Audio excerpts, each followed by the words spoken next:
우크라이나 국민 여론으로 나오는 것들은 믿으시면 안 됩니다. 그런데 거기에 따르면 영토 이전을 반대하는 게 78%라 그럽니다. 10%도 반대 안 할 거로 생각해요. 저게 왜 조작이라고 보는가 하니까 우크라이나 내에는 빨치산 활동이 많이 있거든요. 여러분들이 아시는 것과 달리 영토 목적이 아니었어요. 그게 언론에서 이야기하는 걸 그대로 믿으시면 안 되는 게, 러시아는 그 돈바스 전쟁할 때 계속 개입을 안 했습니다.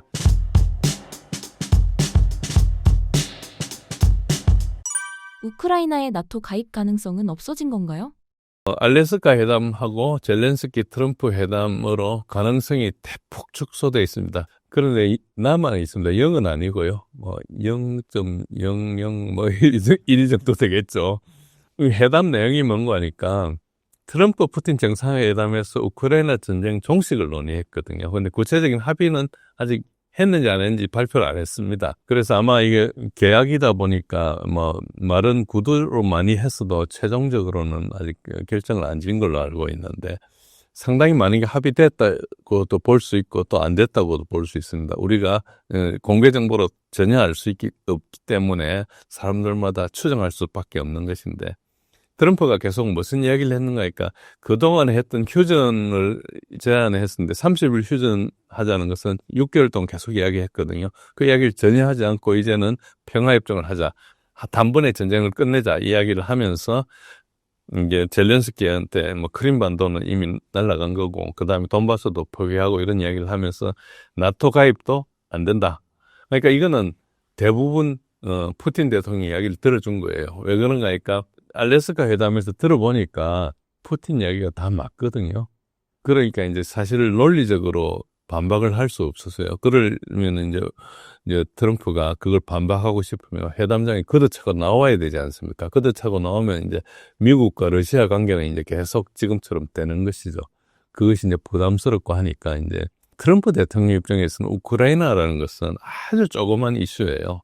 트럼프 대통령 아시다시피 전 세계하고 관세 정쟁도 하고 그린랜드를 내놔라, 캐나다가 51번째 주로 와라, 파나마 운하를 어떻게 하라, 각 나라에다가 엄청난 이야기를 하고 브라질하고도 싸우고 인도하고도 싸우고 중국하고도 싸우고 전 세계하고 이렇게 투쟁을 하고 있는데, 우크라이나는 전 세계 GDP나 인구나 이런 걸 봐서 손톱만치도 안 하는 건데 전 정부에 의해서 미국하고 그 전쟁에 개입해 있고 그걸 이제 끝내지 않으면은 하는 모든 게 안 됩니다. 그래서 러시아 관계도 힘들고 중국으로 초점을 옮기는 것도 힘들고, 지금은 이제 하고 있는 걸 보면 이란하고 전쟁을 하려고 하는 것 같아요. 그러면 이제 러시아하고 관계를 일단 멈추어 놔야 되지 않습니까? 이란하고 러시아하고 중국하고 같은 편이 된 거하고 싸우기는 좀 힘드니까 어쨌든 뭐가 뭔지 모르지만은 그런 자기 이제 아젠다를 추진하는 데 있어서 지금 우크라이나는 빨리 종식시키고 나가야 되기 때문에 이제 보고 이제 이렇게 손절을 한다 이렇게 보시면 되고요. 끝나고 나서 이제 알래스카 회담이 끝나고 나서 푸틴이 뭐라 했는가 할까, 회담을 매우 유용하다 평가를 했지만 아무것도 양보한 게 없었습니다. 양보한 것이 입장이 변화가 없는데 그럴 수밖에 없어요. 아까 영토 저것도 헌법에 이제 문제가 있고 여러 가지 있기 때문에 그렇습니다. 오늘 다음에 설명하기로 하고. 그래서 트럼프가 우크라이나의 나토 가입을 배제하면서 미국과 유럽의 안보 보장 대안을 제시했다. 그러니까 나토 비슷한 것을 하겠다는 식으로 해서 내용만 비슷한 걸로 하고, 실제로 이제 명분상 나토를 가입하면 나토 가입이 우크라이나 전쟁의 굉장히 큰 원인 중에 하나거든요. 직접적인 빌미는 아니었지만 직접적인 빌미는 돈바스 지역에 있는 러시아계에 대한 인종 청소 문제 때문에 이제 보호 책임을 위해서 들어간 거고요. 그러나 이제 저게 20년 동안 계속 나토 가입을 추진해온 그 배경 때문에 한 겁니다. 그래서 이제 이 나토 가입 가능성 자체는 그야말로 줄었다 볼 수 있고요. 그래서 이제 그러나 이 회담 자체가 우크라이나가 배제된 상태에서 했기 때문에 이제 우크라이나에서 계속 우려가 증폭되는 상황이고, 그리고 젤렌스키가 유럽 지도자들을 앞세워가지고 뒷거래를 이제 방지를 시도했지만은 트럼프는 나토 가입을 협상 테이블에서 내려온 거다, 오프 더 테이블로 규정했어요. 그러니까 전혀 받아들이지 않는 그런 상황입니다. 그래서 이제 이걸 가지고 어떻게 이야기했는가 하니까 트럼프가 푸틴하고 젤렌스키 3자회담을 주선하겠다. 그러니까 우선 양자회담을 하고 난 다음에 3자회담을 하겠다 하면서 미국이 우크라이나 안보를 보장해 주겠다. 그러니까 나토 가입 대신에. 나토 가입이 아닌 나토 라이크 개런티즈라 그랬어요. 그러니까 나토하고 내용이 거의 같은데 정식 나토는 아니고 약간 이렇게 그 보제품이나 뭐 짝퉁 비슷한 그런 걸로 근데 그 같지 않냐 그런 식으로 이야기했습니다. 그러니까 나토 가입 자체를 명문화할 수가 없는 그런 입장에 와 있는 거죠. 이미 이제 러시아 푸틴하고 이제 그렇게 됐기 때문에. 그리고 젤렌스키 입장에서는 사실은 같아요. 그러니까 안보 보장을 강력한 신호로 해서 환영을 해요. 나토 가입이 아니고 이제 비슷한 게 하지만은 그러나 이제 나토 가입 자체를 이제 우크라이나는 이제 계속 추진해왔기 때문에 이제 영토 주권과 나토 가입 포기를 할 수가 없는 상황이라서 이제 자기는 하는 거고 가만히 들어보면 젤렌스키는 아무것도 포기한 게 없습니다. 굉장히 입장이 난처했는데 아무것도 포기를 안 했고 유럽 지도자들 특히 마크롱과 메르츠들이 나토 가입을 지지하면서 계속 추가 압력을 해야 된다. 그래서 계속 러시아한테 제재를 해야 된다. 그래가지고 오기 전에 EU에서는 폰데라이언이 19번째 제재 패키지를 또 발표해서 지난주에 18번째 패키지를 했는데 어쨌든 뭐 18번이나 제재를 했는데도 불구하고 제재가 신통치 않았어요. 19번째 제재를 하는 것은 19번째가 뭐 대단한 수가 있는 것처럼 같은데 제재는 통하지 않거든요. 어쨌든 그러고 있습니다. 그래서 유럽에서도 최선을 다해서 뭔가 하고 있는데 이제 수단이 없는 것이죠. 그래서 이제 트럼프가 우크라이나한테 나토 가입을 불가능으로 규정했지만은 현재 협상 맥락상에서 나온 것이고 나토 가입이란 그 언제나 돌아올 수 있는 문은 열려 있다. 사실은 그렇고요. 젤렌스키가 나토 가입을 이제 막는 문서에 서명을 거부할 거기 때문에 어쨌든 이론적으로는 남아 있다. 이렇게 보시면 됩니다. 우크라이나가 돈바스마저 뺏긴다는 여론에 관심이 쏠리고 있는데요. 해당 내용을 전해주신다면요? 예, 뭐 우크라이나 국민 여론으로 나오는 것들은 믿으시면 안 됩니다. 뭐 여러 가지 하기 때문에 그렇지만 우크라이나 국민들이 뭐 절반이 달아났고 지금 뭐 많은 사람 죽고 그런데 여론 조사를 해가지고 순순히 답을 하겠습니까? 그러니까 이게 조작이 쉽기 때문에 신뢰할 수 없는데 그래도 여론이 나오면은 그냥 뭐 어떤 추세까지는 좀 추세 정도는 있겠죠. 갑자기 뭐 추세는 바꾸지 못하겠죠. 그래서 숫자는 믿을 거 없지만은 대략 그렇고요. 여하튼 여론조사에 따르면 영토 양보 반대는 굉장히 다수입니다. 그야말로 78%가 반대한다. 즉 키스라는 게 있습니다. 키예프 국제사회과학연구소 이런 건데요. 여론조사하는 기관입니다. 저기서는 뭐 지금도 젤렌스키가 엄청 인기가 높은 걸로 나오고 있는데요. 그런데 거기에 따르면 영토 이전을 반대하는 게 78%라 그럽니다. 그런데 사실은 저는 저게 한 10%도 반대 안 할 거로 생각해요. 저렇게 숫자를 일부러 높여놨는데 그렇고요. 그리고 그 전에 몇 달 전에 한 건데도 이제 돈바스 점령지 양보를 거부하는데 그거 물어보면 다 거부하죠. 어때 있은 대가 자체가 뭐냐, 뭐하고 교환할 거냐 이런 게 이야기를 했는데 나토 가입과 교환하면 어떻게 되냐 그럼 18%가 수용 가능하다 그랬거든요. 그러면 82%는 수용 불가능하다는 거 아닙니까? 그러니까 반대 여론이 많다고 주장을 하는 것이죠. 그래서 숫자로 보면 엄청나게 반대를 하는 걸로 되어 있습니다. 그래서 저게 왜 조작이라고 보는가 하니까 우크라이나 내에는 빨치산 활동이 많이 있거든요. 빨치산 활동이 보도가 안 되는데 실제로 빨치산 활동이 많아요. 빨치산은 두 가지가 있는데 특히 우크라이나는 우크라이나계 빨치산도 있고 러시아계 빨치산도 있습니다. 이 전쟁이 러시아계에 대한 공격에서 시작된 거기 때문에 러시아계 빨치산은 일찍 있었는데 곧 있다가 우크라이나계 빨치산도 생겼어요. 그래가지고 어떤 정보들을 우크라이나계 빨치산이 정보를 가지고 러시아계 빨치산한테 주면은 그게 러시아 정보국에 들어가가지고 표적 정보나 이런 거 막 때리는데 하는 거예요. 그래서 실제로 이제 젤렌스키 정부는 인기가 되게 없습니다. 처음에 뭐 대통령 당선될 때는 70% 넘는 지지로 당선됐는데 그 당선 플랫폼이 돈바스 전쟁을 끝내겠다 했기 때문에 했는데 바로 대통령 되고 얼마 있다가 돈바스 전쟁 다시 하겠다고 한 거잖아요. 그러니까 이제 인기가 없는 거죠. 전쟁을 지속하겠느냐 이것에 대해서 이제 처음에는 전쟁을 하겠다는 게 73%였는데 현재는 뭐 23, 4% 뭐 이런 식으로 계속 떨어져 있습니다. 그래서 그리고 반대하는 게 전쟁을 중단하겠다는 게 한 70% 가까이 69% 이렇게 나옵니다. 좀 이따가 차트가 나오면 설명드리겠습니다. 그래서 이제 어쨌든 여론상으로는 돈바스 양보가 불가한 겁니다. 그래서 이제 젤렌스키는 하나도 읽고 싶지 않은 거죠. 명분이 뭔가니까 돈바스를 양보하면은 거기서 러시아가 미래 공격을 하겠다 그러는데요.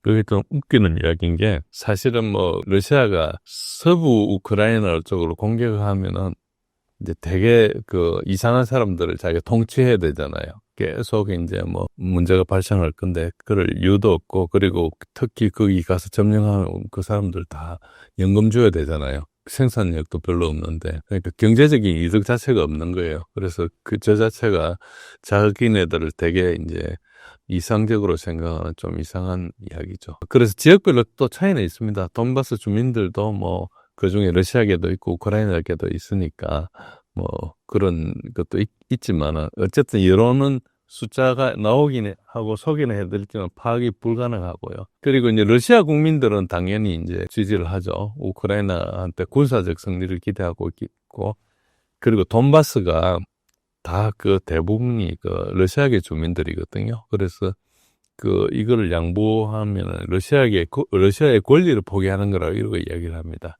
여기 좀 복잡한데, 사실은 처음에 2022년 2월 24일 날 특수군사작전이라면서 쳐들어올 때 여러분들이 아시는 것과 달리 영토 목적이 아니었어요. 왜 그러냐, 그 다음날 2월 26일 날 우크라이나에서 젤렌스키 정부에서 회담을 하자 그래가지고 협상을 시작했어요. 처음에 협상한 장소가 벨라루스에서 협상을 하다가 그 다음에 이제 터키 이스탄불로 가서 협상을 해가지고 3월, 4월 초순까지 협상을 하다가 나중에 영국의 보리스 존슨 수상이 와가지고 협상을 중단해라, 우리가 전쟁하는 거 도와주겠다 이래가지고 우크라이나가 또 그 말 믿고 이제 전쟁을 한 거예요. 그래서 우리가 러시아가 정말 영토에 관심이 있었다면 이틀 만에 협상하자면 협상했겠어요? 그냥 협상 무시하고 쳐들어갔겠죠. 그러니까 그게 언론에서 이야기하는 걸 그대로 믿으시면 안 되는 게, 러시아는 그 돈바스 전쟁할 때 계속 개입을 안 했습니다. 어쨌든 소련 시절에 갈라져가지고 이제 러시아계 사람들이 우크라이나 국민이 되어버렸는데, 우크라이나가 다민족 국가를 경영할 수 있는 경륜이 있으면 관계가 없는데 그 경륜이 없는 거예요. 그리고 그 넓은 우크라이나의 땅 중에 우크라이나가 뭐 과거에 뭐 16세기, 7, 8세기 이런데 전쟁을 해가 영토를 확대했다든지 다른 나라 쳐들어오는 걸 막았다든지 이런 공이 전혀 없습니다. 그게 다 러시아가 한 거고요. 우크라이나는 사실 우크라이나 사람들 대부분은 폴란드, 지금 과거 폴란드 딱, 지금은 서부 우크라이나가 됐죠. 2차 대전 이후에 얻은 거. 그 갈라치아 지방, 르비프에 있는 그 지방에 조금 우리말로 찌부러져 살다가 독립을 요구하고 그때마다 뭐 그런 건 있었지만은 소련으로 편입돼가지고 이제 나온 거예요. 우크라이나 출신 서기장이 있지 않습니까? 후르시초프처럼.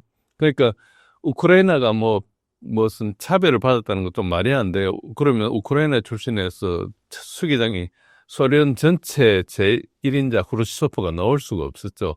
후르시초프가 우크라이나 출신이니까 그때 크림반도를 떼가지고 우크라이나에 편입시켰거든요.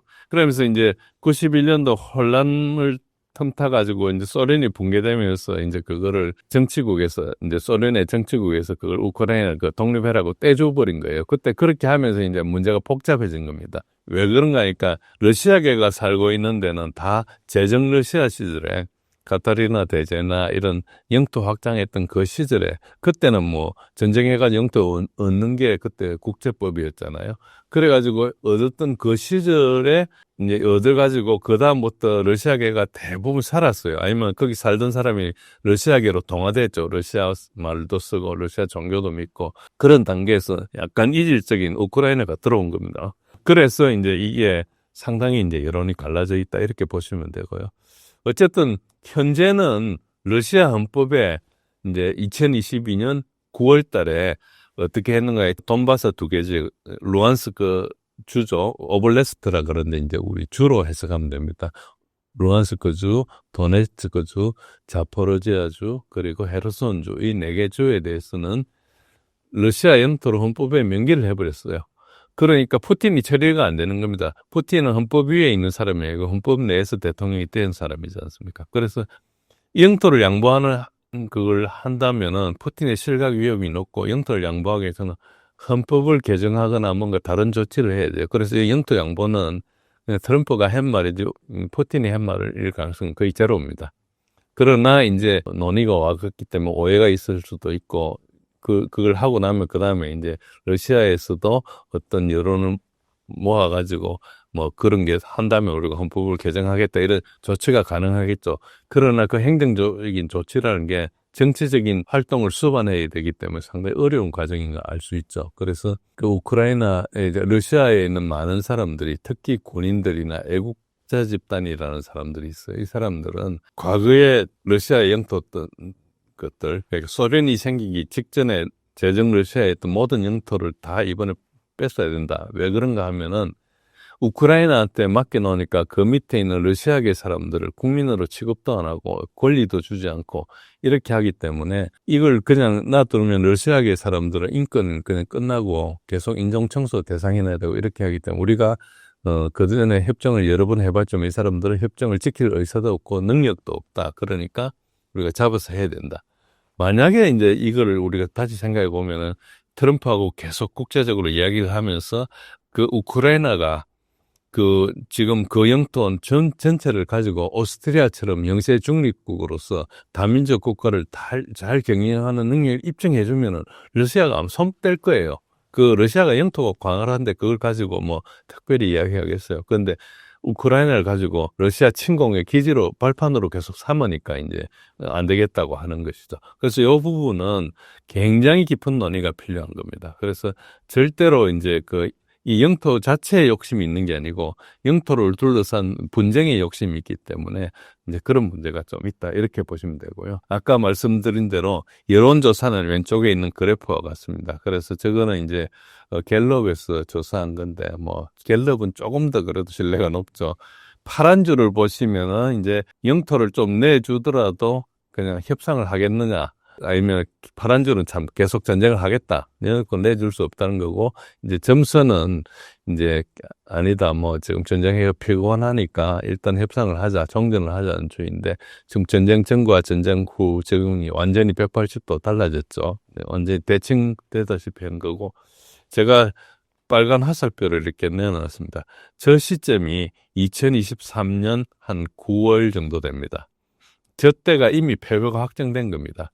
바흐무트가 2023년 5월에 함락이 되고 그리고 여름 대공세를 했는데 전혀 성공도 못하고 5차의 방어성에 5단계 방어선에 1단계도 못 들어가고 끝나버렸죠. 그래서 그 뒤로 굉장히 이제 몰락했습니다. 그래서 사실은 그때 전쟁이 끝났는데 의미 없는 전투만 계속 끌어온 거예요. 그래서 그런 측면이 있다. 그래서 지금 추세대로 보면은 거의 11월 달 항복할 정도로 전력이 없다 이렇게 보고 있습니다. 그래서 그런 상황이고요. 돈바스가 전략적으로 갖고 있는 이점은 무엇인가요? 예, 표면상으로 돈바스는 이렇습니다. 어쨌든 산업의 중심지고 자원이 보존되어 있습니다. 그래서 돈바스에게 러시아계가 많은 것은 본래 많이 살기도 했지만은 소련 시절에 거기서 공업단지가 되고 산업단지가 되다 보니까 굉장히 많은 사람들이 이제 공학자, 과학자들이 와서 이제 거기서 살다 보니까 인구도 많아지고 한 겁니다. 특히 지난번에 이제 트럼프하고 뭐 젤렌스키가 뭐 광물 딜을 한다고 하다가 뭐 백악관에 싸우고 한 일이 있었지 않습니까? 그것처럼 이제 지금 미국하고 우크라이나하고 광물 딜을 했는데 그 광물이 대부분 돈바스 지역에 있습니다. 그리고 돈바스 지역은 작은 지역, 우크라이나 전체 오블레스트 10여 개 오블레스트 중에 2개 정도밖에 안 되는데요.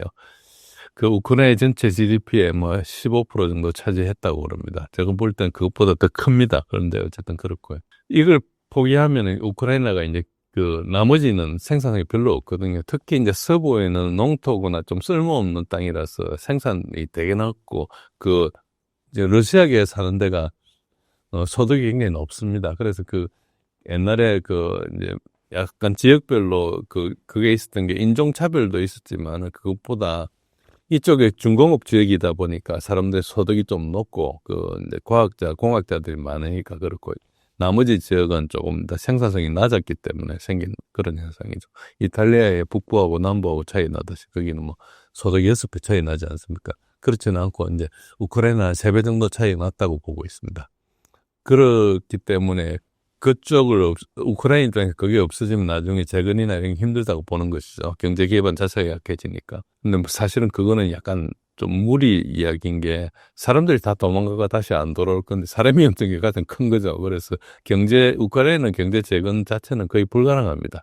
여러분들이 뭐 우리나라에서도 무슨 옛날에 국토부 장관이 가가지고 재건 뭐 이런 데 기웃거리기도 했는데 전황을 전혀 모르니까 그런 실수를 한 겁니다. 그리고 이제 히토리나 이제 리튬이나 이게 이런 게 풍부하기 때문에 이게 미래 산업에 뭐 배터리나 전기자동차나 이런 데 되게 중요하잖아요. 그런 게 필요하고. 그래서 이걸 포기하면 이제 러시아가 독점하는 건, 러시아 입장에서 그런 자원이 러시아의 본토에 많이 있습니다. 별건 아니지만 우크라이나 입장에서는 에너지 안보가 위협을 받는 거죠. 그리고 이제 그 근처가 지금도 보시면 돈바스 지역에 특히 도네츠크에 전선 이동이 잘 일어나지 않는 이유 중에 하나가 거기가 광산이나 공장이 되게 많기 때문에 러시아가 공격하는데 우크라이나를 방어하기 되게 쉽습니다. 그러니까 3년 동안 계속 이렇게 해가지고 별로 진출하지 못했던 이유 중에 하나도 그 자연적 장벽 이런 게 많아서 그거를 만약에 러시아가 가져가면은 우크라이나가 전략적으로 위험하다 이렇게 보는 것이고요. 그래서 포기하면은 키예프 방향으로 쉽게 진격이 가능하니까 국가 안보가 취약하다 그러는데 그렇단 말은 지금 현재 거의 뚫리기 직전이거든요. 그러니까 우크라이나 국가 안보가 지금 되게 취약한 걸 자기네들이 알고 있는 거죠. 곧 망한다는 걸 알고 있는 거죠. 그리고 이제 강이나 산이 많아가지고 군사적 요충지가 있고 그래서 그 다음에 나중에 이제 우크라이나 그 다음에 중요한 데거든요. 오데사하고 미콜라이프입니다. 그게 항구 도시니까 러시아가 그 길로 들어오면은 그 다음에 내륙 국가가 되는 거예요. 그래서 우크라이나 입장에서 이제 굉장히 어렵죠. 그런데 거의 그렇게 될 겁니다. 앞으로 이 휴전 협정 이야기하고 있지만 휴전이 거의 안 될 공산도 있기 때문에 뭐 트럼프가 무슨 수가 있을지 모르지만 지금 나오고 있는 이야기 보면은 그냥 전쟁을 계속할 공산이 되게 크거든요. 그래서 뭐 정전에 대한 기대는 우리가 버릴 수 없지만은 현재로 돌아가는 걸 보면은 가장 중요한 게 젤렌스키하고 푸틴의 입장이 있지 않습니까? 이 와가지고 별걸 다 하고 뭐 트럼프는 엄청나게 뭐 노력을 하고 있지만 사실상 한 발짝도 안 들어온 거예요. 그러니까 그냥 전쟁을 한다 이렇게 보시면 되고요. 그래서 이거를 이제 또 모르는 분들은 그게 우크라이나 영토를 러시아가 뺏었다 그러는데 사실은 이게 과거 러시아 영토였는데 행정적으로 저렇게 된 거예요. 물론 그것도 하나의 정책적인 조치이기 때문에 주장할 수 없지만 러시아 입장에서는 러시아계 사람들이 거기 가서 인종청소를 당하는 것까지 보고 있을 수는 없지 않습니까? 그러니까 그렇게 심한 일을 하지 않았어야 되는데 우크라이나가 사실 이번에 국가가 생긴 게 처음입니다. 1991년도. 그전에 우크라이나는 국가가 없었어요. 민족은 있었어도. 국가 없이 떠돌아다니고 폴란드한테 뭐 노예살이 하거나 이런 식으로 있다가 이제 소련이 생기면서 어째 보면은 생기고 해체되는 과정에 우크라이나는 그 광활한 땅과 이렇게 생긴 거죠. 여러분 생각해 보시면 프랑스보다 훨씬 크고 텍사스보다 큰 땅을 우크라이나가 전쟁도 한번 하지 않고 왕도 없었는데 어떻게 그런 걸 얻었겠어요.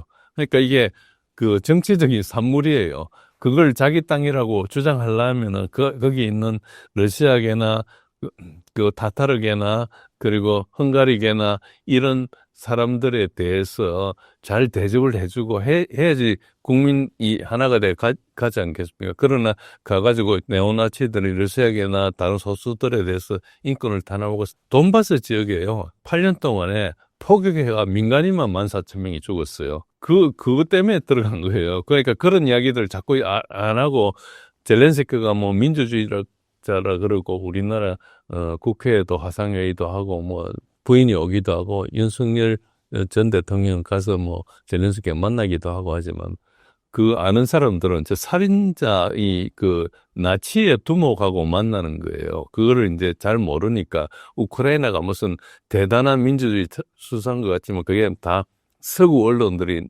해놓은 언론 조작입니다. 언론 조작. 그걸 이제 우리 잘 모르는 우리 언론을 따라하고 하다 보니까 우리 국민들도 러시아를 미워하고 뭐 그렇게 우크라이나 편들고 이런 분들이 많은데 실상을 알고 나면은 그렇게 했던 게 굉장히 부끄러울 겁니다. 내가 나치 인종청소주의자들을 응원한 거거든요.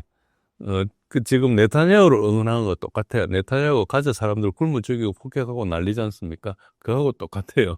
그래서 이게 언뜻 보면은 우리나라를 왜 뺏어가냐 이렇게 이야기를 하지만 밑으로 들어가 보면은 터무니없는 주장을 하고 있는 거예요. 만약에 잘 대접해 줬으면 그런 일이 전혀 없었어요. 근데 자기 국민들이라 하면서 우크라이나 걔도 자기 국민이잖아요. 러시아 걔도 국민이잖아요. 그거다가 그냥 한 거죠. 근데 이제 우크라이나 입장에서는 돈바스를 주고 나면 다른 것도 이제 계속 무너지는 거죠. 그러니까 돈바스하고 다른 노브로시아하고 그 다른 러시아 해가지고 우크라이나의 주의 한 60%가 다 러시아 땅이었거든요, 옛날에. 그러니까 이제 그런 것들에 대해서 계속 주장을 하면 이제 무너지는 거죠. 그래서 이걸 이제 방어를 해야 되는 상황에 있습니다. 그래서 이게 되게 복잡하고 그렇다고 보시면 됩니다. 젤렌스키의 측근이 매달 700억 원 UAE에 송금해 왔다는 충격적 사실이 밝혀졌었는데 배경이 무엇인가요? 예, 우크라이나 부패한 나라고요.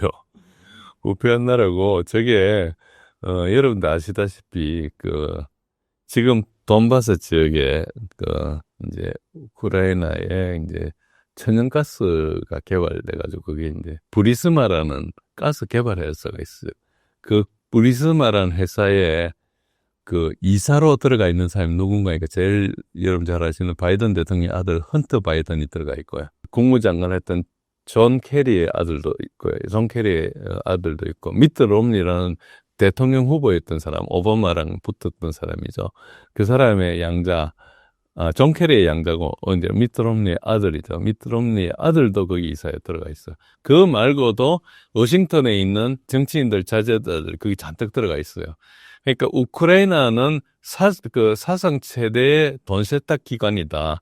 이렇게 얘기한 사람이 누군가 하면은 현재 미국의 트럼프 정부의 보건부 장관을 하고 있는 RFK 주니어, 존 FK 대통령의 조카인 RFK 주니어가 한 이야기예요. 그리고 대부분 알고 있습니다. 굉장히 많은 미국 정치인들이 우크라이나를 계속 방문하잖아요. 그러면은 미국에서 지원해준 돈을 그거를 현금으로 바꿔가지고 외교 행랑에 넣어오고 하는 것이죠. 그러니까 계속 가는 거예요. 우크라이나 아랍으로 갈 필요가 뭐 있겠습니까? 돈 빼돌려 가는 건데, 그건 대부분 지금 텔레그램 채널이나 SNS에 대부분 알려져 있어요. 그럼 이건 몰랐느냐? 이거 말고도 많이 있습니다. 그런데 이것 중에 하나를 왜 떨어뜨렸느냐? 요 자세한 내용은 제가 여기 적어놨는데 나중에 한번 보시고요. 이거 뭐 금방 인터넷에 검색하면 알 수 있는 겁니다. 핵심은 뭔가니까 이걸 누가 밝혔느냐가 중요하거든요. 이게 이제 최근에 이런 시위가 있었는데, 이게 반부패 기관이라고 있는데, 나부 사포라는 이 기관인데, 이거는 미국의 국무부에 있던, 지금도 있기는 있습니다. 국무부 외청으로 있다가 지금은 이제 국무부 내부로 들어온 USAID라는 기관이 있습니다. 우리 USAID는 우리 옛날에 영동에 AID 아파트가 있었죠. 해운대에도 있었습니다. 그건 이제 AID 아파트 60년대, 70년대. 어쨌든 그런 기관이 이제 삶을 정치 공작을 하기 위해서 지원해가지고 이제 했었는데, 지금도 USAID가 이제 나부와 사포를 이제 만들어서 이제 보고 있습니다. 이게 왜 그런가요? 미국에서 우크라이나 부패가 너무 심하다 그러니까 저를 감독하기 위해서 기관을 설치한 거예요. 그런데 얼마 전에 이제 지난 7월 달에 반부패 기관을 통제한다고 해서 독립성을 폐지하는 법안을 만들고 통과해가지고 젤렌스키가 이제 그걸 서명을 했어요. 그래서 자기를 감독하는 기관을 무력화시킨 거죠. 그래가지고 어떤 일이 일어나는 거니까 시위가 일어났습니다. 이 시위를 누가 했는 거 아니고 우크라이나 국민이 한 게 아니고요. 자기 네오나치 집단 내부에 젤렌스키가 아닌 사람들이 전임 대통령 포로셴코나 조지 소로스가 주는 오픈 소사이티 파운데이션이나 이런 사람들이 이제 소위 말해 정치 카르텔 중에 젤렌스키가 아닌 사람들이 연합해가 시위를 한 거예요. 그래가지고 시위를 하다 보니까 안 되겠다. 얘가 7월 말에 다시 젤렌스키가 저걸 중지하는 법률에 서명해버렸거든요. 그 말은 뭔가니까 지금 이걸 누가 반대하느냐니까 젤렌스키 우크라이나 정부에 돈을 대주는 데서 막는 거예요. 즉 내가 통제하는 기관을 네가 왜 막느냐 그런 거죠. 그러니까 젤렌스키가 우크라이나 대통령인데 자기 법을 누가 통제합니까? 외부에서 통제하죠. 그러니까 우크라이나가 특히 젤렌스키가 실권이었고 서부에 꼭두각신 거 아시죠? 이 시위가 되게 번지지도 않았어요. 몇 개 카메라 찍고 끝난 겁니다. 그러나 어떻게 됐는 거니까 서방에서 언론에 대대적으로 이렇게 보도를 했어요. 온 군데서 우크라이나가 독재로 변하고 있다 뭐 이러는데 우크라이나 독재된 것은 2022년 훨씬 이전부터 독재가 됐어요. 2021년도 이미 야당을 다 폐쇄해버릴 거예요. 야당하고 있는 야당 계열의 언론, 텔레비 방송 채널 3개를 폐쇄해버릴 거예요. 그러고 지금 선거도 중단하고 있지 않습니까? 이런 것들에 서방 언론들이 아무것도 이야기를 안 해요. 그러니까 서방 언론들이 누가 관심 있는가니까 여기에 이제 소위 말해서 이게 대리전이고 얘네들 꼭두각시고 하니까 이걸 꼭두각시를 움직이는 마스터들이 지금 화가 난 거예요. 그래서 결국은 그동안에 3년 반 동안에 민주주의 우크라이나에 대한 독재자 푸틴의 침략이라는 내러티브가 거짓말인 거죠. 그러니까 민주주의에 관심이 없고 우크라이나에 관심이 없고 내가 통제하는데 네가 왜 반발하냐 여기에 관심이 있는 거죠. 이 적극적으로 반발해가지고 끝나고요. 가장 재밌는 것은 우크라이나 국회의원 마리아나 베주클라의 경고입니다. 이 사람도 네오나치예요. 뭐라 그러는가 이렇게 하면은 우리 우크라이나 주권을 침해하는 거다 이렇게 한마디를 했죠. 사실은 서방 지시의 복종 대가가 주권을 상실하는 건데 그래서 진정한 주권을 회복하려면은 중립적인 지위를 유지해야 된다. 이 말을 누가 했는가? 러시아가 계속 한 말이에요. 그러니까 사실은 러시아가 한 말이 다 사실인 게 나왔죠. 그래서 지금 이 5천만 불 이렇게 매달 붙이는 거 이런 거 이것보다 훨씬 많은 돈을 가고 있습니다. 그래서 심지어는 트럼프가 간 돈의 반 이상이 60%가 트래킹이 안 된다 이야기 하지 않습니까? 그 굉장히 많은 실종된 돈의 한 절반은 미국 정치인들로 돌아갔다고 보면 됩니다. 이게 굉장히 부패한 거예요. 그래서 이게 언론에 있는 대로 보시고 하면은 여러분들이 민주주의 우크라이나 침략하는 푸틴이 기분 나쁘기도 하고, 우크라이나가 안 되기도 하고, 우크라이나가 상상을 초월할 정도로 부패한 집단이고요. 그래서 만연한 부패 사건 중에 하나인데 이걸 왜 터뜨리냐. 정권 교체를 하려고 하는 모양이다. 그렇게 생각하고 지금 떠날 사람들 옆에 침몰하는 배에서 탈출하는 쥐들처럼 이렇게 가고 있고 이 상황이고요. 예. 그래서 상당히 이제 그런 정치적인 흥망이 있다. 그래서 이미 다 알고 있는 걸 터뜨린 겁니다. 러우 전쟁 이후 젤렌스키가 겪게 될 결말은 어떨까요? 예, 젤렌스키는 이런 이야기가 있었습니다. 며칠 전에 이제 러시아 해외 첩보에서 러시아 협회 첩보 그 홈페이지에 들어가면 있어요. 제가 한글로 번역기를 돌렸는데요.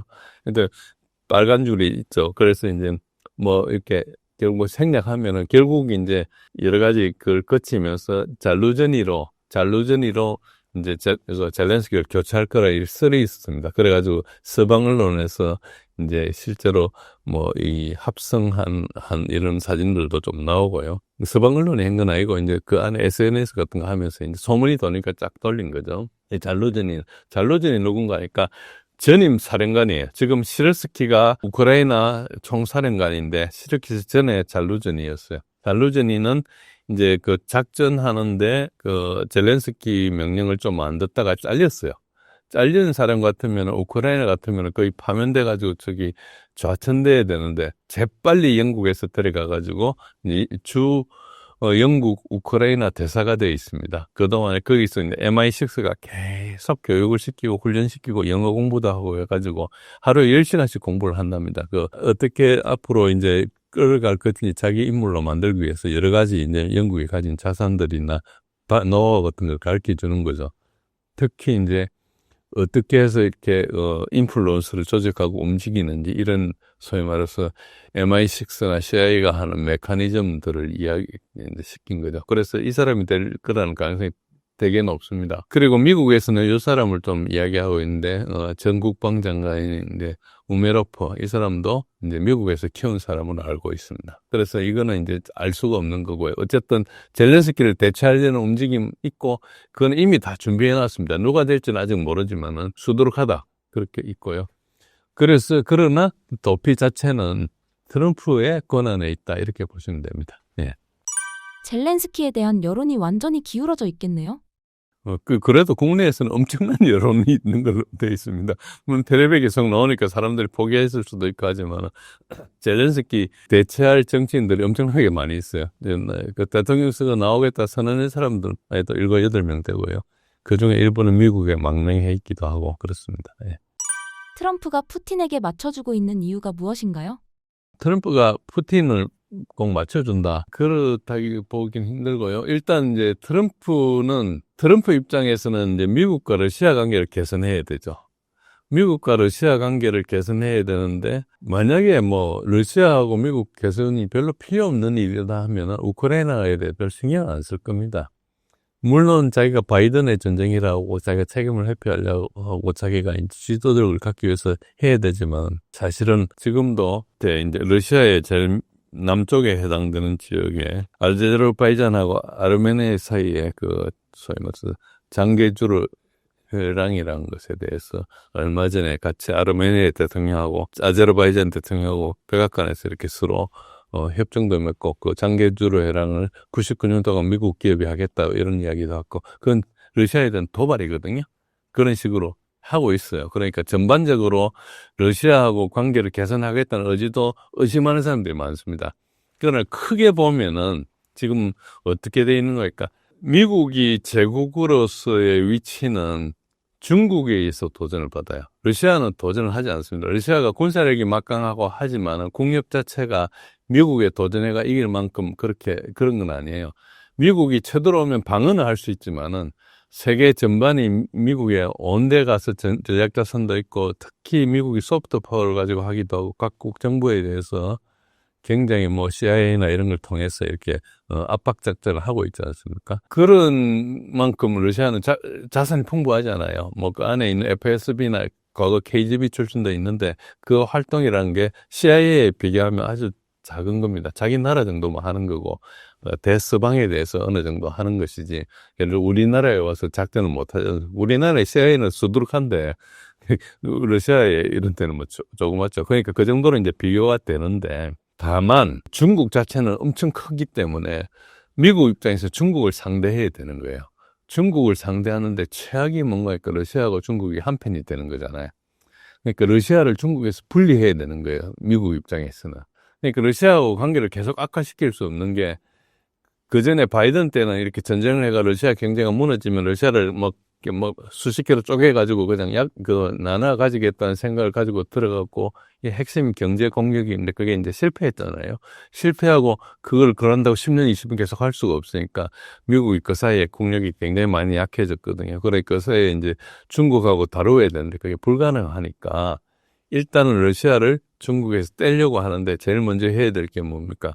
미국과 러시아 관계를 개선해야 되죠. 그리고 지금 미국이 일으킨 대리전쟁, 전쟁이 우크라이나가 들어가 있지만 미국이 전쟁하는 걸로 보시는 게 훨씬 사실에 가까워요. 미국이 인공위성도 제공하고 백봉통신망도 제공하고 외교적 지원도 하고 무기도 주고, 뭐 우리나라 같은 사람 몽둥이 때려가지고 무기 갖다 주는 거 우리가 할 수 없이 하는 거잖아요. 그게 미국의 힘이죠. 그래서 우리가 뭐 그걸 따질 수는 있지만 따지다 보면 너무 피곤하니까 이제 그냥 말을 듣고 넘어가는 거죠. 뭐 다른 이슈가 많다 보니까. 그런 식으로 이제 하고 있으니까 미국의 힘이 미치긴 하는데, 이제 그걸 해가지고 러시아한테 사실상 진 거예요. 저는 미국이 러시아하고 군비 경쟁에서 완패했다고 그렇게 주장을 하는데, 어쨌든 뭐 그 주장은 더 복잡하니까 이제 제가 더 나중에 말씀드릴 기회가 있겠지만은, 그걸 이야기 계속하면 저 신뢰성만 깎아먹고 막 계속 욕을 하더라고요. 근데 그게 사실입니다. 어쨌든 저는 뭐 다음에 기회가 있으면 말씀드리고요.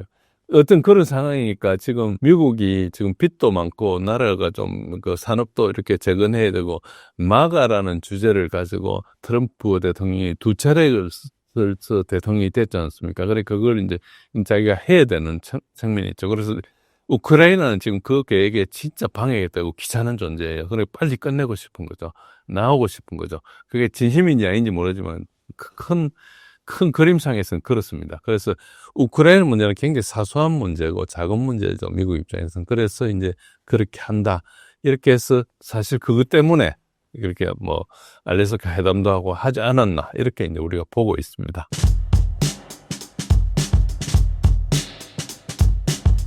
6개월 만에 진행된 최근 젤렌스키와 트럼프의 협상과 유럽 정상들과의 회담 내용을 전해주신다면요? 8월 15일 이제 푸틴과 트럼프 간의 협상이 있었죠. 그 협상이 굉장히 짧게 끝났습니다. 뭐 별에서 식사도 준비를 했는데 먹지 않았다. 이런 내용이 나올 정도로 아무것도 이루어진 게 없는 것이 아닌가 이렇게 생각했는데 알려진 것과 달리 이 짧은 회담에서 굉장히 많은 내용이 이루어진 것으로 파악이 됩니다. 왜냐하면 그 회담이 끝나고 난 다음에 유럽의 모든 지도자들이 그 며칠 만에 모여가지고 당장 다음 주에 회담을 하자 해서 지금 8월 18일 날 이렇게 참석자들이 모였는데 일단 우크라이나의 볼로디미르 젤렌스키 대통령, 프랑스의 에마누엘 마크롱 대통령, 독일의 프리드리히 메르츠 총리, 영국의 키어 스티머 총리, 이탈리아의 조르지 멜로니 총리, 핀란드의 알렉산더 스톱 대통령, 유럽연합의 집행위원장인 우르라 폰데라이언, 나토 사무총장 마크 루테 이렇게 모여가지고 역사적인 장면에 모였는데 이 정도로 많은 유럽 지도자들이 2, 3일 만에 사실상 이제 그 당일에 결정된 정도로 빠르게 모여서 미국으로 날아간 거는 거의 역사상 처음. 그 다음에 이제 유럽 지도자들이 한 번에 모여서 이렇게 급하게 회담이 이루어진 건 거의 1차 이라크전 이후에 처음이라고 이야기할 정도로 이들이 굉장히 급하게 모여서 미국에 들어갔습니다. 그래서 이들이 일단은 젤렌스키와 이제 트럼프가의 양자회담 이후 참석자들이 모두 모여서 트럼프 앞에서 이제 앉아있는 모습이 찍혔는데 이게 약간 유럽의 그룹기라고 해야 될까요? 트럼프는 큰 의자에서 하나 앉아있는데 상대방 편에서는 조그만 의자에 이런 대통령들 여러 명이 모여있는 것을 보고 이게 트럼프한테 좀 혼나는 거다. 뭐 이런 식으로 말한 분도 있지만 요거까지는 아닌 것 같고 다만 이 결정을 엄청나게 빨리 끝내고 싶어하는 트럼프 그리고 유럽 입장에서도 트럼프 이 빨리 끝내고 싶어하는 것에 대해서 자신들의 이익이라든가 아니면 국제정치적으로 뭔가 소득이 있을 것 같아. 이렇기 때문에 빨리 모였다. 이렇게 정리할 수 있습니다.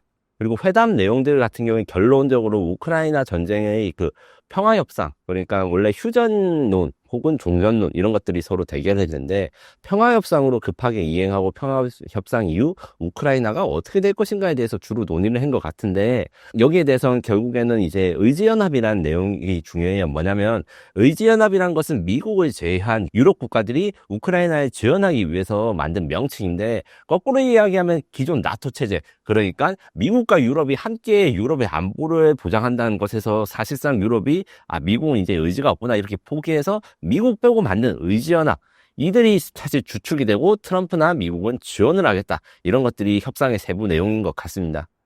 젤렌스키와 트럼프 대통령 그리고 다른 유럽 지도자들은 이번 회담에 대해 어떻게 말했나요? 저희 같은 사람들 입장에서는 회담 안에서 지금 저번 주에 대한 푸틴이나 트럼프 간의 화의, 이번 회의도 결국에는 어떤 이야기가 있었는지 확인하려면 역사적인 시간이 필요합니다.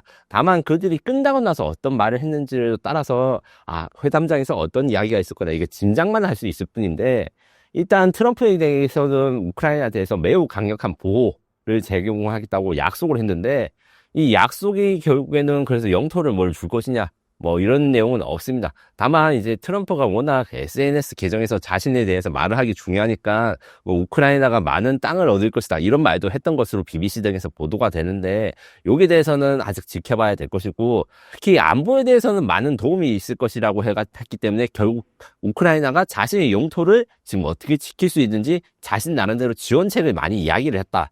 다만 유럽 국가들이 1차 방어선을 역할을 하고 미국이 지원을 하겠다. 그래서 미군들의 부추가 우크라이나에 있지는 않을 것이다. 이런 식으로도 이야기를 했던 것 같아요. 그래서 이제 이런 이야기를 해서 이제 우크라이나에 대한 안전 보장을 하겠다고 약속을 한 게 메인 메시지고 그리고 그 회담이 끝나고 난 다음에 푸틴과 직접 통화를 했답니다. 그래서 젤렌스키 푸틴 양자회담 혹은 트럼프 젤렌스키 푸틴 3자회담을 주선하겠다고 발표했습니다. 그리고 우크라이나 대통령 젤렌스키 같은 경우에는 지난 2월에 미국에 왔을 때는 굉장히 홀대를 받았어요. 양복도 안 입고 있다면서 이제 부통령이 막 뭐라 하고 있는데 이번에는 검은 자켓을 입고 왔죠. 농담을 하거나 좀 밝은 분위기였기 때문에 지난 2월보다는 젤렌스키가 얻은 것이 훨씬 많다고 짐작은 하지만 이것은 사실 짐작일 뿐이고요. 미국의 입장이 중대한 진전이라고 말했다. 하지만 얼마나 어떤 것이 진전됐다고는 굳이 설명 안 했습니다. 다만 이제 안전보장이 트럼프의 안전보장이나 우크라이나의 안전보장에 대한 선언이 향후 일주일에서 늦어도 10일 내에 문서로 공식화될 것이라 발표했다. 요 내용이 사실 저 젤렌스키 입장에서도 매우 중요한 것 같고, 어떤 형태든 푸틴과의 대화에 준비되어 있다고 밝혔지만, 그래서 영토선 문제에 대해서 어떻게 할 것인가 이런 메시지에 대해서는 크게 말을 안 한 것 같습니다. 나머지 지도자들, 그러니까 제가 앞서 말한 의지연합이라는 것은 이제 미국을 제외한 유럽 국가들이 우크라이나를 어떻게 지킬 것인가에 대해서 이 회담이 끝나자마자 바로 트럼프를 빼고 유럽에서 또 회의를 하기로 했어요. 이게 30여 개국이 참여하고 이제 화상회의로 이루어졌는데, 우크라이나 군사력 강화를 위한 구체적인 안보보장 패키지를 작업하기로 했고, 이게 사실 역사적으로 유례가 없는 특이한 형식이긴 합니다. 회담 후 미국이 우크라이나에 제공한다는 안보 패키지는 어떤 것이 있나요? 이 안보 패키지라는 용어가 보통은 이제 미국이 이스라엘에 대해서 안보 패키지 제공하겠다 하면 무기를 공짜로 원조를 해주고 지원을 해주고 탄약을 준다는데, 이번에 안보 패키지는 이거를 패키지라고 할 수 있나? 선물이라는 개념보다는 그냥 제가 보기에는 미국은 장사를 하겠다 이렇게까지 표현해도 별 무리가 없는 수준입니다. 기본적으로 우크라이나가 받게 된 900억 달러에 대한 미국 무기 구매 계약이 이 안보 패키지의 핵심인데, 무상이 아니라 유상이고 이 지불을 유럽 국가가 한다. 그러니까 유럽 국가들의 자금을 조달해서 900억 달러 혹은 1000억 달러라고 이야기하는 언론도 있어요. 이것을 미군한테 주면 미국은 그 값어치만큼의 무기를 우크라이나에게 주겠다는 게 핵심이고, 여기에서는 드론 제조 협력을 포함해서 500억 달러 규모의 무기 제조 협력, 그러니까 우크라이나에서 자체 무기를 생산할 수 있는 능력을 주겠다, 이런 건 또 논의되고 있습니다. 주요 무기 같은 경우에 아직 상세한 내용이 결정되지 않았지만 항공기, 방공 시스템, 장갑차, 로켓포, 미사일 등이 포함되어 있을 것이라고 해외 언론들은 주장하는데, 이 주장의 근거는 다른 게 아니고 미국이 지금까지 줬던 무기들을 앞으로도 지속적으로 주겠다. 거꾸로 말하면 지금 미국이 지금까지 준 무기들로 우크라이나는 이제 나라를 지킬 수 있었지만 상당수의 그 영토를 잃었고, 또 반대로 러시아 영토를 진공하는 것에 대해서는 사실상 지금 실패를 했어요. 그 정도의 수준이 될 수 있는 무기들을 끊임없이 지원을 해주겠다. 결국 이런 내용이 될 것 같고, 특히 이제 이번에 많이 이야기되는 거는 우크라이나 내에서 러시아의 미사일과 드론 공격을 막을 수 있는 이런 대공 방어 시스템이 집중적으로 공급될 것이다, 이런 예측을 하는 사람이 많습니다. 그리고 이것은 유럽이 1차적인 방어를 한다. 그래서 유럽이 구체적으로 뭐 군대를 보내겠다던가 아니면 진주를 하겠다, 평화 유지를 하겠다, 이런 내용 같은 경우에 아직 결정된 것이 없고 회담 내용은 아니지만 그런 내용이 앞으로도 그런 논의가 있을 것 같다고 하고, 다만 이제 미국이 이제 트럼프 대통령이 명시적으로 이야기했어요. 미군 부대가 우크라이나 땅, 그러니까 미군의 부츠가 우크라이나 땅을 밟을 이유는 없다, 이렇게 못 박아는 것으로 봐서 미국은 사실 무기를 공급해주고 돈을 받겠다, 이런 것이 결국에는 미국이 이야기하는 안보 패키지의 핵심 내용이라고 생각합니다. 다만 이것만 해도 젤렌스키 입장에서는 중대한 진전이라고 평가할 수밖에 없고, 영토도 되찾아야 되고 이제 방어할 무기도 생겨야 되는데, 그중에서 한 가지는 이제 충족이 됐으니까 이 문서화된 평가에 좀 기대를 걸고 있는 것 같습니다. 트럼프는 나토 가입 문제를 배제하고 푸틴과 협상하려는 모습인데, 우크라이나의 나토 가입은 사실상 트럼프가 막은 거라고 볼 수 있을까요? 지금 현재 상황으로서는 그 말이 맞는 것 같습니다. 기본적으로 나토에 대해서 이야기나 언급을 트럼프가 하지 않아요. 전쟁이 터지기 전에도 트럼프는 나토가 유럽이 미국을 약탈하는 그런 체제 정도로 평가를 하는 극단적인 반응을 보였고, 미국의 안보에 유럽이 무임승차한다 이렇게 하는데, 이 무임승차의 고객을 늘릴 생각이 전혀 없는 것으로 보입니다. 그렇기 때문에 이제 사실 나토 가입이나 할 수 없다는 것은 거의 기정사실화된 것으로 지금 봐야 되고, 이것만 봐도 사실 푸틴 입장에서는 굉장한 승리죠. 나토가 힘을 모아서 러시아에 대적하는 것이 일단은 좌절되었다.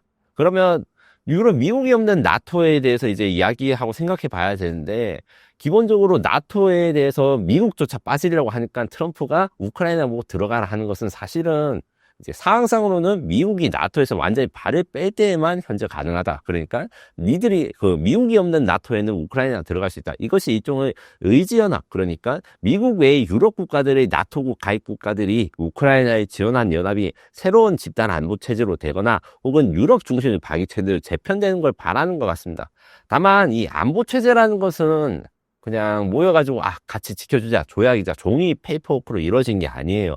나토는 굉장히 오랫동안 유럽의 방위를 책임졌고, 이 말은 어떤 말이냐면 어떤 나토 가입 국가, 유럽에 있는 나토 가입 국가가 훈련하거나 무기를 사거나 이거는 나토 전체에서 협의하고 그래서 영국은 어떤 무기를 살 거고 독일은 어떤 부대를 배치할 거고 이런 것들 다 협의를 했단 말이에요.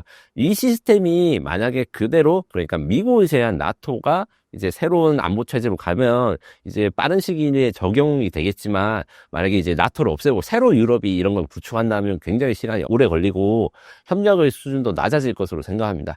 이렇기 때문에 사실 나토 가입에 대해서 트럼프가 막은 것은 결국 우리 어차피 나토 없앨 건데 우크라이나가 왜 들어와? 뭐 이런 식의 태도로 하는 게 맞을 것 같고 유럽에 대해서 발을 빼는 것으로 보일 수도 있습니다. 트럼프의 돈바스를 러시아에 넘겨라 라는 제안은 어떤 의미이며 젤렌스키에게 남은 선택지는 영토 포기뿐인가요? 트럼프가 영토에 대해서 못 박은 내용이 있는 것 같아요. 기본적으로 크림반도를 우크라이나 되찾을 수 없다고 못을 박았고 이것은 나토 가입 불가랑 함께 거의 확정적인 분위기입니다. 그래서 회담 중에서 트럼프는 근데 나머지 영토에 대해서는 조금 복잡하게 이야기를 했는데 영토 문제는 젤렌스키와 푸틴이 직접 논의할 사안이라고 이야기를 했어요. 그리고 젤렌스키는 헌법 133조를 들어서 영토 양보가 헌법상으로 불가능하고 자기 자신이 결정할 수 없다고 했어요. 그리고 마크롱은 그 우크라이나의 영토를 어떻게 조정해야 될까 이 문제에서 우크라이나가 정당하고 올바르다고 판단하는 양보를 할 것이라고 최종 결정권은 우크라이나에 있다고 강조를 하면서 이 결론은 무엇인가? 결국에는 유럽 국가나 트럼프, 그러니까 미국 모두 다 우크라이나가 영토를 포기해야 된다는 것을 간접적으로 압박하는 거나 마찬가지입니다. 다만 이제 트럼프가 이번 협상의 결과로 많은 땅을 우크라이나가 얻게 될 것이다. 여기에서 좀 애매한 말을 해서 그러면 우크라이나가 얻는 땅도 있다는 말인가? 이랬는데 지금 현재 좀 부정적으로 보시는 분들은 트럼프는 우크라이나에서 영토를 되찾는데 자신이 관여를 하지 않겠다. 그러니까 우크라이나랑 러시아가 직접 협상을 하면 당연히 협상력에서 우크라이나가 불리하죠. 이런 식으로 되겠다는 부정론도 많고요. 다시 긍정적 론 같은 경우에는 트럼프 입장에서는 이 돈바스에 대해서 중요성에 대해서 좀 잘 생각하지 않은 그러니까 남의 땅이라서 크게 관심이 없는 이런 것들이 있어요. 그렇기 때문에 이것을 잘 이용해서 오히려 이제 푸틴과의 협상을 할 때 이제 돈바스를 대주는 대신 나머지 땅을 얻겠다 이런 식으로 말씀하신 분도 있는데 제가 보기에는 이 돈바스 지역에 대해서 확보를 하는 것은 조금 더 지켜봐야 된다. 왜 그러냐면 우크라이나의 핵심이 그 다음에 우크라이나의 미래가 걸려있던 문제이기 때문에 마크론이나 트럼프가 그래서 니들은 돈바스를 러시아에 넘겨줘라 이렇게 말을 직접적으로 할 수도 없고 젤렌스키가 대통령의 위치를 가진 입장에서 진행을 할 수도 없어요. 무슨 이야기냐면 돈바스라는 것이 군사적으로 정말 중요합니다. 많은 분들이 다 지적하셨는데 이 돈바스 지역은 사실 2014년부터 전쟁을 한 굉장히 오래된 거예요. 그러니까 우크라이나 전쟁, 러시아 전쟁이 침공 전부터 계속 거기에서 국지전이 벌어졌고 오랫동안 전쟁이 일어나다 보니까 거의 요새화가 돼 있습니다. 무슨 말이냐면 러시아가 지금 우크라이나가 지금 지키고 있는 돈바스 지방에 대해서 다시 넘겨준다면 우크라이나 입장에서는 이 지방을 군사적인 작전하거나 공격을 할 때 그것을 뚫는 게 거의 불가능해요. 왜냐하면 자신들이 이미 방어선을 잘 구축해 놓았기 때문에. 그래서 이것을 러시아가 무혈 입성하게 되면 사실은 러시아의 평화협정이나 이런 거 한 뒤에 아주 가까운 시기에 우크라이나 전체를 점령할 수 있는, 그러니까 키예프를 점령할 수 있는 루트를 뚫을 수 있는 것을 보고 반대로 우크라이나가 이제 돈바스 지방을 지키고 다른 데를 내주게 되면 이 부분이 톡 튀어나온 부분이라서 이제 지켜지기 때문에 이 부분을 기반으로 해서 이제 휴전이라든가 평화협상이 이루어진 다음에 군사력을 증강시켜서 이 부분을 중심으로 이제 우크라이나의 잃어버린 점령지에 대해서 공격을 할 수 있는 이런 부분이기 때문에 쉽게 결정하기 힘든데 다만 그건 있어요. 지금 26개월에서 27개월 다른 분들을 보면 몇 년 동안 땅을 러시아가 땅을 얼마나 잃었냐, 우크라이나가 땅을 얼마나 잃었냐 이런 걸로 이야기를 할 때 우크라이나 진영은 지금 서울이나 한국과는 달리 그냥 평야예요. 그 평야 지방에서 한 10km 전진하는데도 한 1년, 2년 넘게 걸리고 이런 식으로 해서 굉장히 전진이 어렵거든요. 그것은 이제 군사 기술의 발달 때문에 방어한 측에서 방어가 너무 쉽기 때문인데 근데 그럼에도 불구하고 뺏지 못하고 엄청 오래 걸리는 땅 같은 거를 누가 가지고 있냐에 따라서 사실은 미래가 결정된다 이렇게 이야기할 수 있습니다. 그래서 우크라이나의 영토를 뺏기는 것 자체보다 돈바스 지방에서를 젤렌스키가 포기를 하느냐 여기에 따라서 사실은 우크라이나 전체가 러시아에 점령당하는 미래가 몇 년 뒤에 올 것인가 결정될 수도 있습니다. 왜 그러냐면 제가 앞서서 미국과 유럽이 무기 패키지를 주겠다 해서 엄청난 양의 무기를 줬다는데 이게 거의 한 2, 3년 동안 우크라이나가 받은 전체 무기량과 비슷하거든요. 근데 그걸 거꾸로 생각해 보면 그러면 900억 달러 무기로도 소모성 전투가 되면 이것을 사용해서 이제 러시아를 땅으로 이제 진격을 하거나 반격을 하는 건 못하고 방어 정도만 가능하다는 이야기예요.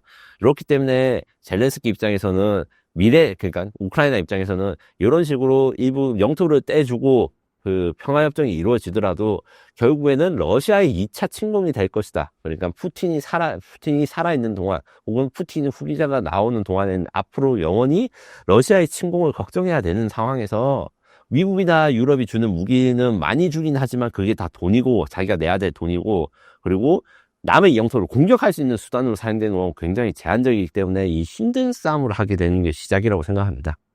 푸틴이 돈바스 지역 고수는 물론이고 흑해 연안 일부까지 노린다는 관측이 있는데요. 트럼프가 이를 묵인했을 가능성도 있을까요? 묵인의 증거로 보이는 게 앞서 말한 영토 문제는 젤렌스키와 푸틴이 직접 논의할 사항이다. 요것 때문에 사람들이 그냥 사실상 푸틴과 협상할 때 자신이 도와주지 않겠다 이렇게 해석하는 분들이 많고 예, 가능성이 상당히 있어요. 반대로 푸틴 입장에서는 트럼프를 사용해서 원래 이제 전략은 푸틴이 직접 자기가 요리할 수 있다. 왜냐하면 뭐 친하게 지내고 평소에 푸틴도 좋아하고 푸틴과 트럼프 사이가 좋다고 하고 심지어 푸틴은 그 지난 미국 선거를 이제 그러니까 바이든이 당선된 미국 대선이 부정선거라고까지 이야기를 할 정도로 트럼프에 대해서 야 네가 맞아 옳은 말을 해 이렇게 챙겨줬는데 어떻게 보면 그래서 푸틴이 트럼프를 활용해가지고 야 젤렌스키 보고 땅을 내놓아야 돼. 이런 압력을 주는 것을 막아놓은, 그러니까 니들 싸움에 내가 끼지 않겠다. 이렇게 보는 것이 좀 맞을 것 같아요. 그러면 강대국인 러시아와 약속인 푸틴이 직접 논의를 하면 어떻게 될 것인가? 양보하는 것 젤렌스키가 있을 수밖에 없다. 하지만 그 양보의 수준이라든가 극단적인 내용, 이런 것에 대해서는 미국이 끼어들지 않는다면 사실은 이제 젤렌스키, 그러니까 우크라이나가 미래를 어떻게 지킬 수 있을 것인가. 그러니까 러시아의 재침공을 막기 위해서 어떤 땅을 포기하고 어떤 땅을 내줘야 되는 것인가. 요게 대해서는 사실 젤렌스키 주도, 그러니까 우크라이나 정부 주도로 갈 가능성이 크고 이게 협상이 안 되면 어떻게 해야 되냐. 그러니까 젤렌스키가 이렇게 자신의 방어에 유리하게 이 땅을 갖겠다 이렇게 주장하면 당연히 러시아는 동의하지 않겠죠. 그러면 앞으로 전쟁이 끝나지 않을 가능성도 사실은 있습니다. 흔히들 우크라이나 러시아 전쟁을 3년 이상이 걸려가지고 한국 전쟁보다 이상이 걸렸다. 이제 다들 아시겠지만 한국 전쟁이 3년 3개월 미만으로 끝냈는데 지금 3년 6개월 이상 거의 걸리고 있으니까 그러면 이제 3년 동안 했으니까 많이 했으니까 끝난 거 아니야 이렇게 생각하실 수도 있는데 이 방어에 대한 영토 문제 협상은 굉장히 어려워서 한국 전쟁 중에도 3년 동안 계속 왔다 갔다 그러니까 대규모 전쟁이 있었던 것이 아니라 거의 2년 반 가까이 지금의 휴전선 근처에서 어떤 진지를 가지고 어떤 진지를 내주는가 이런 치열한 전투를 하면서 휴전이 됐거든요. 왜냐하면 나중에 이제 전쟁이 끝나면 이 적을 공격하거나 방어할 때 유리한 지형을 차지하기 위해서 그때 엄청난 희생이 있었는데 사실은 이 상황으로 갔을 때 젤렌스키 입장에서는 평화협정을 마무리 짓는 것이 아니라 그냥 평화협정을 위한 협상을 몇 년씩 앞으로도 몇 년 할 수도 있어요. 한국 전쟁 같은 경우에는 교착 상태가 된 다음에 2년 이상 협의를 했으니까 지금 시점에서 최소 2년간은 젤렌스키가 이 국경선에 대해서 합의를 안 하고 계속 전투를 하는 가능성도 저는 있다고 봐요. 3년 반 넘게 이어진 전쟁 속에서 우크라이나가 내륙 국가로 전락할 수 있다는 분석은 어떻게 생각하시나요? 여기에 대해서는 생각보다 러시아의 계획이 잘 먹히고 있지 않은 상황이다 이렇게 말씀드릴 수 있는데 처음에 전쟁이 시작되고 나서 한 일주일, 2주일 사이에는 러시아가 흑해를 전부 다 장악해서 우크라이나는 곡물 수출을 전혀 못할 것이다 이런 이야기 많이 했어요. 기본적으로 크림반도 그러니까 그 해상의 요충지를 러시아가 가지고 있기 때문이기도 하고 흑해 함대 그러니까 러시아의 해군력이 우크라이나에 비해서 엄청나게 강했기 때문이에요.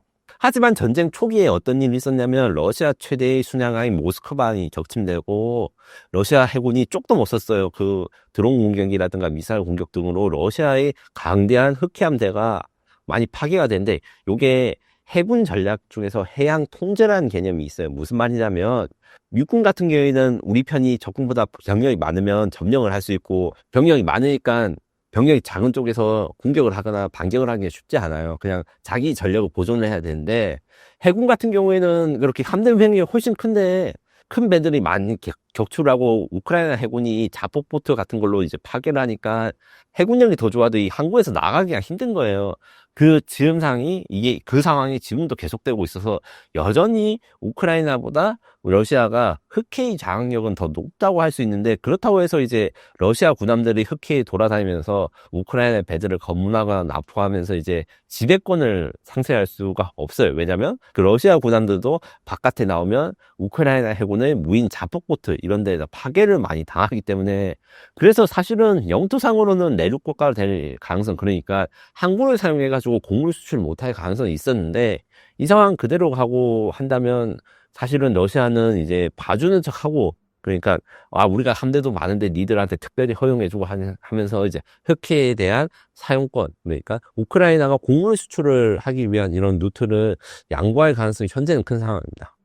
러시아는 휴전과 평화 협상 이후 어떤 행동을 취하고 있나요? 사실 이거 평화협상인지 모르겠어요. 왜 그러냐면 휴전과 평화협상을 하고 있는 건 맞는데 8월 18일, 그러니까 녹화 시점 중에서 얼마 안 될 때 우크라이나 소식을 들어보니까 최대 규모의 공격을 감행했습니다. 그 무슨 말이냐면 전선, 그러니까 국경선에서는 싸움이 아직도 격하게 진행돼서 막 그 점령 지역에 대한 표시가 굉장히 천천히 바뀌는데, 작년부터 러시아가 크게 늘어나고 있는 것은 수도에 대한 공격, 그러니까 드론과 미사일을 쏘는 섞어 쏘기 공격을 그 빈도가 한참 줄어들다가 갑자기 또 늘어나서 8월 18일에 8월 들어 최대 규모의 공격을 감행했다 이렇게 보도가 됐는데, 사실은 7월 31일에 공격했던, 그러니까 러시아가 우크라이나에 공격했던 공습이 3년간의 역사상 가장 큰 공습이었거든요. 그런데 8월, 그러니까 보름도 안 돼서 그 규모의 공습을 한 번 더 한 거예요. 그래서 러시아의 공습, 그러니까 8월 18일 밤부터 19일 밤까지 새벽으로 이뤄진 이 공습 같은 경우에는 드론 270대, 미사일 10발 같은 거를 이제 사용했는데, 요 정도 되면 이제 우크라이나군도 열심히 요격을 해요. 뭐 드론 30대 6발 미사일을 파괴했다고 발표를 하는데, 이제 드론 40대 이상, 그 다음에 최소 4발 이상의 미사일이 우크라이나 전역 16개 지역에 피해를 입혔습니다. 이 공격은 결국에는 주요 우크라이나의 에너지 인프라, 여기 공격에 집중되어 있는데, 특히 폴타바주 크렘큰 출시에는 미사일 공격으로 해서 폭발이 일어나는 게 SNS에서 지금 보여졌고, 볼고그라드에서도 드론에 이제 격추했는데 격추한 잔해가 유류 공장이랑 병원 지붕에 떨어져서 불이 나고 이런 화재가 발생했어요. 러시아 같은 경우에 이거는 어떤 거지? 그러니까 자신들이 전선은 바로 밀어가지고 다 러시아가 우크라이나에 점령할 수도 없어도 우크라이나의 핵심 인프라를 계속 공격해서 우크라이나 일반 시민들의 삶은 굉장히 피폐하게 만들겠다. 그리고 시민들의 삶이 힘들어지면 전쟁을 끝내자는 여론을 만들 수 있기 때문에 이런 이야기 많이 해요. 우크라이나는 물론 러시아에 대한 이런 공습을 하긴 한데, 핵심은 이제 우크라이나도 러시아에 드론을 보내긴 하거든요. 근데 드론만 보내서는 이 효과가 크지 않아요. 드론과 미사일에 대해서 잠깐 이야기 설명을 하자면, 이건 이제 우크라이나 언론인한테 제가 직접 이제 전달받은 건데, 기본적으로 드론 같은 경우에는 주로 사용하는 게란2 이런 것들은 폭발력이 20km에서 50km 정도의 탄두를 사용합니다. 이 정도가 얼마나 크냐 하면 그거 하나로 건물을 무너뜨릴 수는 없어요. 하지만 한 층에 있는 사람들을 살상할 수 있다, 이렇게 생각하시면 되고요. 그러면 이제 대형 건물에 대한 한 층 정도를 살상할 수 있는 드론이 270대에서 300대 뭐 이런 수백 대 규모로 오면 어느 정도 되느냐. 일반적으로 지금까지 우크라이나의 그 대응 능력이나 이런 거 봤을 때 대충 드론 한 대당 거의 1명에서 2명 정도의 사망자가 나온다고 생각하시면 되고, 미사일은 근데 이거보다 훨씬 큽니다. 500km 이상의 폭발력을 가지고 있기 때문에 미사일 한 방, 두 방 정도 되면 이제 건물이 무너질 수도 있고, 아니면 큰 타격을 입을 수 있어서 미사일 한두 방으로 최대 수십 명의 사상자가 나올 수 있어요. 그런 이 피해 규모를 근데 역산을 해보면 어떻게 되냐. 그래서 8월 18일 공격이나 7월 31일에 일어났던 공격이 키예프가 계속 받게 되면 국가 기능이나 이런 거는 어느 정도는 최소한은 유지를 할 수 있으나 이 발전이 어려워요. 무슨 말이냐면 뭐 대형 빌딩이라든가 그 건설 사업을 재개하기 어렵고, 그 다음에 전후 복구에서도 방해를 받고, 무엇보다 에너지 수급이 불안정해지는 문제가 생깁니다. 이런 것들을 통해서 계속 러시아는 평화 협상을 하자면서 공격을 하면서 전쟁이 끝나기 바라는 러시아 우크라이나 전쟁에서 이제 전쟁 반대론자들을 키우기 위해서 이렇게 우크라이나 시민들을 공격하고 있는 것이죠. 이번 회담이 진짜 평화로 가는 길이었을까요? 아니면 트럼프 본인 업적용쇼일까요? 개인적인 의견인 전제로 말씀드리면 평화로 가는 길은 맞으나, 이 평화가 과연 어떤 의미인가 다시 생각해 봐야 된다. 집안이 조용하면 편한데, 이 집안이 조용한 이유가 뭐 가장이 뭐 집기를 두드러 패고 뭐 냉장고, TV를 다 부숴 놓으면 무서워서 쫄아 있으니까 조용할 거 아닙니까? 그런 평화가 아닌가라는 생각이 들어요. 그래서 트럼프는 노골적으로 자신에 대해서 몇 가지 이야기하는 게 있어요. 그 부정선거 이야기. 그 다음에 오바마랑 바이든에 대한 노골적인 분노. 그 다음에 노벨 평화상에 대한 집착이 그것입니다. 이런 상황을 통해서 노벨 평화상을 받을 가능성은 사실 없죠. 왜 없냐면 노벨 평화상도 결국 유럽의 그 스웨덴에서 지금 전문가들을 소집해서 하는 거기 때문에 이런 식으로 우크라이나에 대해서 살상을 줄이는 건 좋지만 우크라이나의 운명을 바꿔버려요. 사실상 미래에 러시아가 점령할 수 있는 기회를 주버리는 식으로 끝나게 된다면 아마 트럼프 자기 SNS에서는 자랑할 거리가 되겠지만 사실 국제정치라든가 아니면 미국 국내에서 칭송을 받을 일은 크게 없을 것입니다.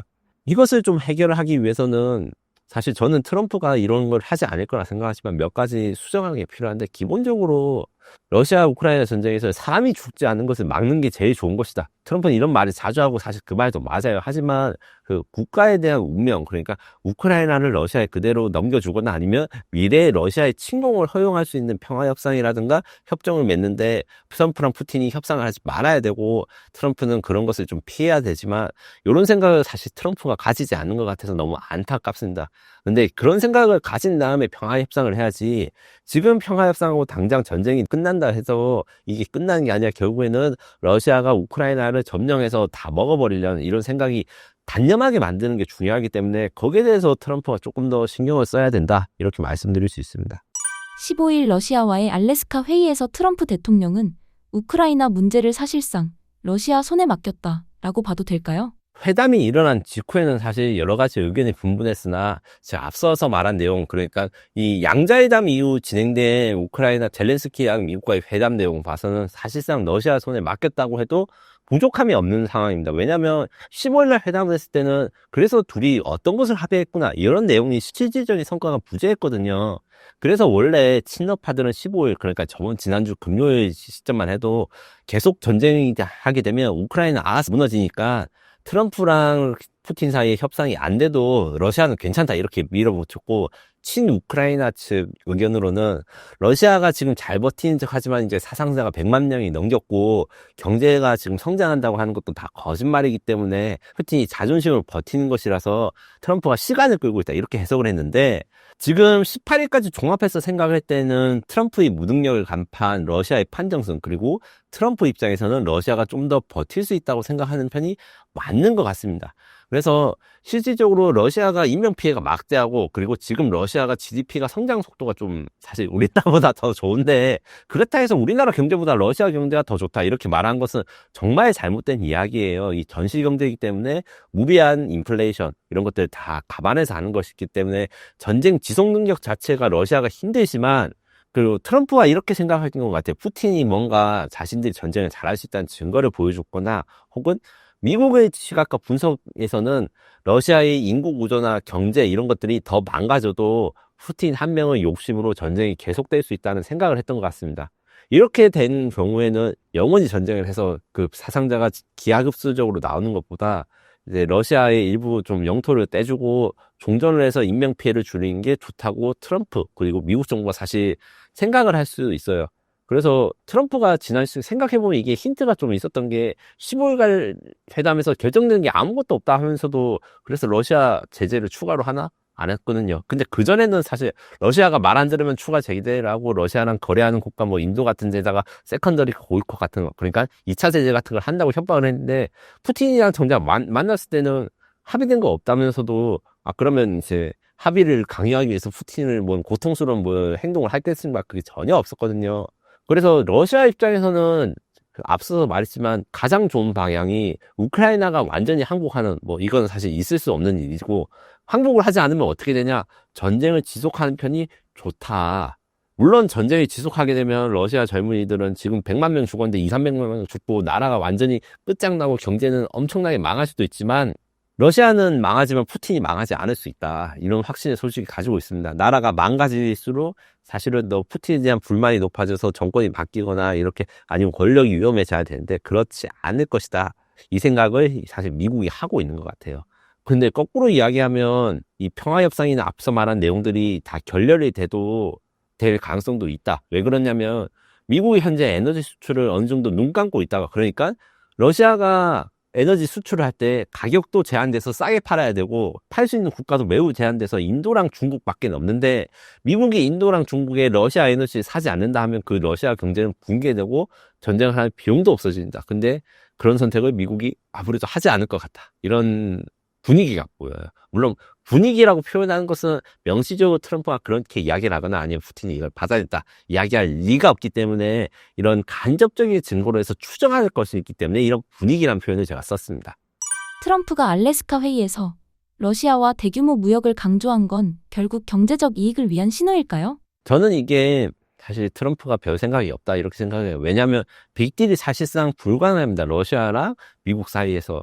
기본적으로 이제 러시아가 지금 산업들이 제조업 중심 산업이고 수출을 많이 해야 되면 트럼프랑 협상을 해야겠죠. 왜냐하면 그 관세 협상에서 한국과 이제 일본이 미국과 협상했던 것처럼. 하지만 그게 아니고 러시아는 결국에는 한때는 뭐 기술도 선도하는 게 있었고 이랬지만 현재는 그냥 에너지 수출 국가, 산유국의 일종입니다.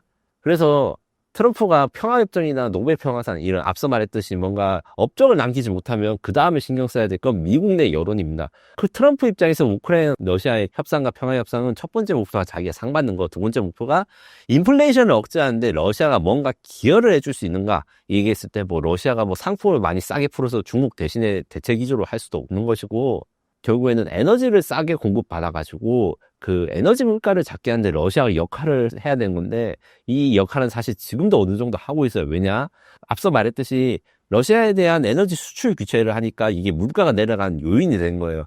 미국 외에 다른 국가들은 원래 러시아에서 많이 에너지를 수입할 때 싸게 수입을 했는데 그걸 못하게 돼서 미국의 유럽 국가, 특히 독일 같은 경우가 심각합니다. 노르스트림이라 해가지고 천연가스 공급받을 때 엄청 싸게 공급받았는데 그렇게 못하니까 유럽의 물가가 올라가는데 미국은 또 별로 문제가 없거든요. 왜냐? 미국이 산유국 수출하거나 LNG 수출을 할 때 사실 러시아의 에너지 수출이 묶여있기 때문에 얻는 이득이 커요. 그래서 러시아의 에너지 수출을 풀면 트럼프 입장에서 손해예요. LNG 이야기를 좀 들으셨을 겁니다. 무슨 이야기냐면 일본과 한국이 그 관세 협상을 했을 때 미국 서해안에 LNG 항구를 건설하는 거를 도와주고 미국의 LNG를 일본과 한국이 수입하자고 각각 협상을 했거든요. 요거의 전제 조건은 뭐냐? 일본과 한국 둘 다 러시아에서 송유관으로 LNG를 받는 게 훨씬 더 싸고 좋은데 그걸 받지 말고 미국한테 사는 겁니다. 지금도 가능하다. 오히려 트럼프가 푸틴한테 야 우크라이나 영토를 좀 내줘 이런 협상을 할 때 푸틴 입장에서 그러면 니네들 LNG 한국 만들지 말고 내가 일본과 한국에다가 LNG 좀 팔게 봐줘. 그럼 내가 영토 포기할게. 이런 딜이 될 수도 있고, 이거는 사실 트럼프 입장에서는 큰일이거든요. 에너지를 팔아야 되니까. 그래서 이스라엘 이란과 조금 그때 트럼프의 반응과 달라요. 이스라엘 이란 12일간의 전쟁이 있을 때 트럼프는 이스라엘 편을 들지만 그 분쟁을 억제하려고 노력을 했고 결국 그 결과가 B2 폭격기를 사용해가지고 폭격하는 걸로 됐거든요. 왜냐하면 이스라엘이 핵무기를 쓰거나 더 상황이 심각해지면 안 되니까 자기가 마무리하고 좀 덮자. 내가 폭격을 했으니까 이제 이란은 핵무기 없다 이렇게 한 건데, 요거 같은 경우에 직접적인 에너지 가격 상승에 대한 걱정 이것 때문에 한 것이라 가지고 트럼프가 이 빅딜을 한다고 하면 너무 바보 같은 짓이고, 그리고 트럼프가 잘못된 선택을 하고 있다 아니면 비판적인 말을 하고 있어도 미국의 이익에 반하는 것은 사실 안 하고 있거든요. 그렇기 때문에 러시아의 대규모 무역은 사실 레토릭이란 말은 결국에는 그냥 해본 말이다 이런 가능성이 저는 크다고 생각합니다. 반대로 러시아가 뭔가 수를 써가지고 아니면 뭐 농업이라든가 이런 뭐 밀가루 이런 것들, 생활 물가 이런 것들에 대해서 미국의 물가를 안정시켜 줄 수 있는 패키지라든가 행동, 우리가 이렇게 하면 미국의 트럼프가 인기가 많아질 거야, 이런 것들을 역제안을 하는 것을 받아들이게 되면 이 상황은 달라질 수 있죠. 하지만 푸틴의 러시아가 관료들이 똑똑하긴 해요. 왜냐하면 전략가들이 많고 하지만 이런 제안을 했다는 것은 아직까지 들어본 적이 없습니다. 트럼프와의 협상 이후 젤렌스키에 대한 여론은 어떻게 변화했나요? 젤렌스키에 대한 여론은 사실은 뭐 트럼프랑 푸틴 빼고는 다 불쌍하게 생각하고 있다 이렇게 말하면 단순한 거고, 조금 더 길게 이야기를 하면 유럽의 의지연합에 대한 지원이 좀 더 구체적입니다. 결국 미국이 발을 빼고 아무것도 안 한다 이런 게 극단적으로 돼서 사실은 진짜로 미국이 발을 뺄까 걱정을 하다가도 이제 8월 18일 그 유럽 정상들과 그 트럼프가 회담에서 유럽 국가들은 구체적인 지원 패키지에 대한 논의 이런 것들을 진행을 했기 때문에 우크라이나 젤렌스키가 아닌 우크라이나에 대한 지원책은 좀 더 확실히 구체화되고 있고 이렇게 많아지고 있는데, 한편으로 젤렌스키가 요구했던 것들, 그러니까 우크라이나에서 러시아를 완전히 몰아내기 위한 지원이라든가 파병, 이런 것들은 또 사라지고 있어요. 그래서 이게 지금의 러시아 우크라이나 전쟁의 상황에서 세계 각국은 사실상 스테이터스 큐 상태라고 생각을 한 게 있어요. 무슨 말이냐면 이게 조금 영어로 하니까 좀 있어 보이지만 사실 별 이야기 아니고, 지금이 그냥 표준 상황, 현 상황이라고 생각하는 거예요. 러시아가 우크라이나를 점령한 상황이 지금 현재 정상적인 상황에 생각하고, 항상 국제 정치는 정상적인 국경선으로 돌아가고 예전 상황으로 전쟁이 일어나기 전 상황으로 돌아가고자 하는 이런 논리가 작동을 하는데, 러시아가 우크라이나 동부 지방을 점령한 것을 사실상 기정사실화한 것을 다들 받아들이는 거 아닌가, 이런 상황이 있어요. 그래서 우크라이나에 대한 지원은 계속 이어지지만, 이것이 반대로 우크라이나가 이제 영토 수복을 위해서 뭔가 큰 지원을 하거나 지금의 상황을 반전시킬 지원을 할 국가도 없어지는 것이 아닌가, 이렇게 생각이 듭니다. 2주 이내에 푸틴과 우크라이나의 양자 회담이 개최될 수도 있는 상황인데, 푸틴이 정말 양자 회담을 개최할 의지가 있어 보이는지, 그리고 회담이 열린다면 논의 사항은 무엇인가요? 기본적으로 사실 아직도 휴전이냐 정전이냐에 대해서 결과가 안 나왔지만, 아직은 이제 정전으로 가는 것 같아요. 이게 차이가 왜 중요하냐면, 휴전은 우크라이나가 선호하고 정전은 러시아가 선호합니다. 왜냐? 지금 대한민국은 정전협정이거든요, 북한과. 이 말인 것은 전쟁이 완전히 마무리되진 않았지만 아직 전투행위를 하지 않겠다. 휴전은 시한이나 기후가 있어서 시한이 끝나면 다시 전쟁을 시작하겠다, 이런 제한 조건이 붙어 있는데, 휴전이 있는 상황에서 우크라이나는 세계 각국한테 지원을 받을 수 있는 명분이 더 생기고, 정전으로 가면 이 지원에 대한 명분이 떨어집니다. 이제 전투행위 안 하기로 했자, 이렇게 하면서. 근데 사실은 러시아나 우크라이나, 저는 둘 다 휴전이든 정전이든 전쟁이 다시 일어날 거라고 기본적으로 그런 전제를 깔고 이야기를 해요. 러시아는 러시아대로, 우크라이나는 우크라이나대로.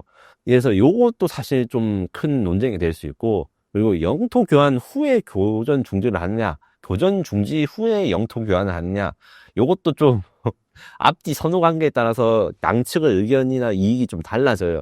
영토 교환부터 먼저 하고 그 다음에 교전을 중지하자, 이렇게 되면 앞서서 제가 말한 것 중에 뭐가 있냐, 지금 러시아가 있는 자원 없는 자원 다 끌어모아서 예전보다 오히려 우크라이나 본토에 대한 미사일과 드론 공격을 계속 시도하면서 우크라이나의 핵심 시설들, 에너지 시설들을 파괴하고 우크라이나의 생산력을 저하시킨다는 것도 있잖아요.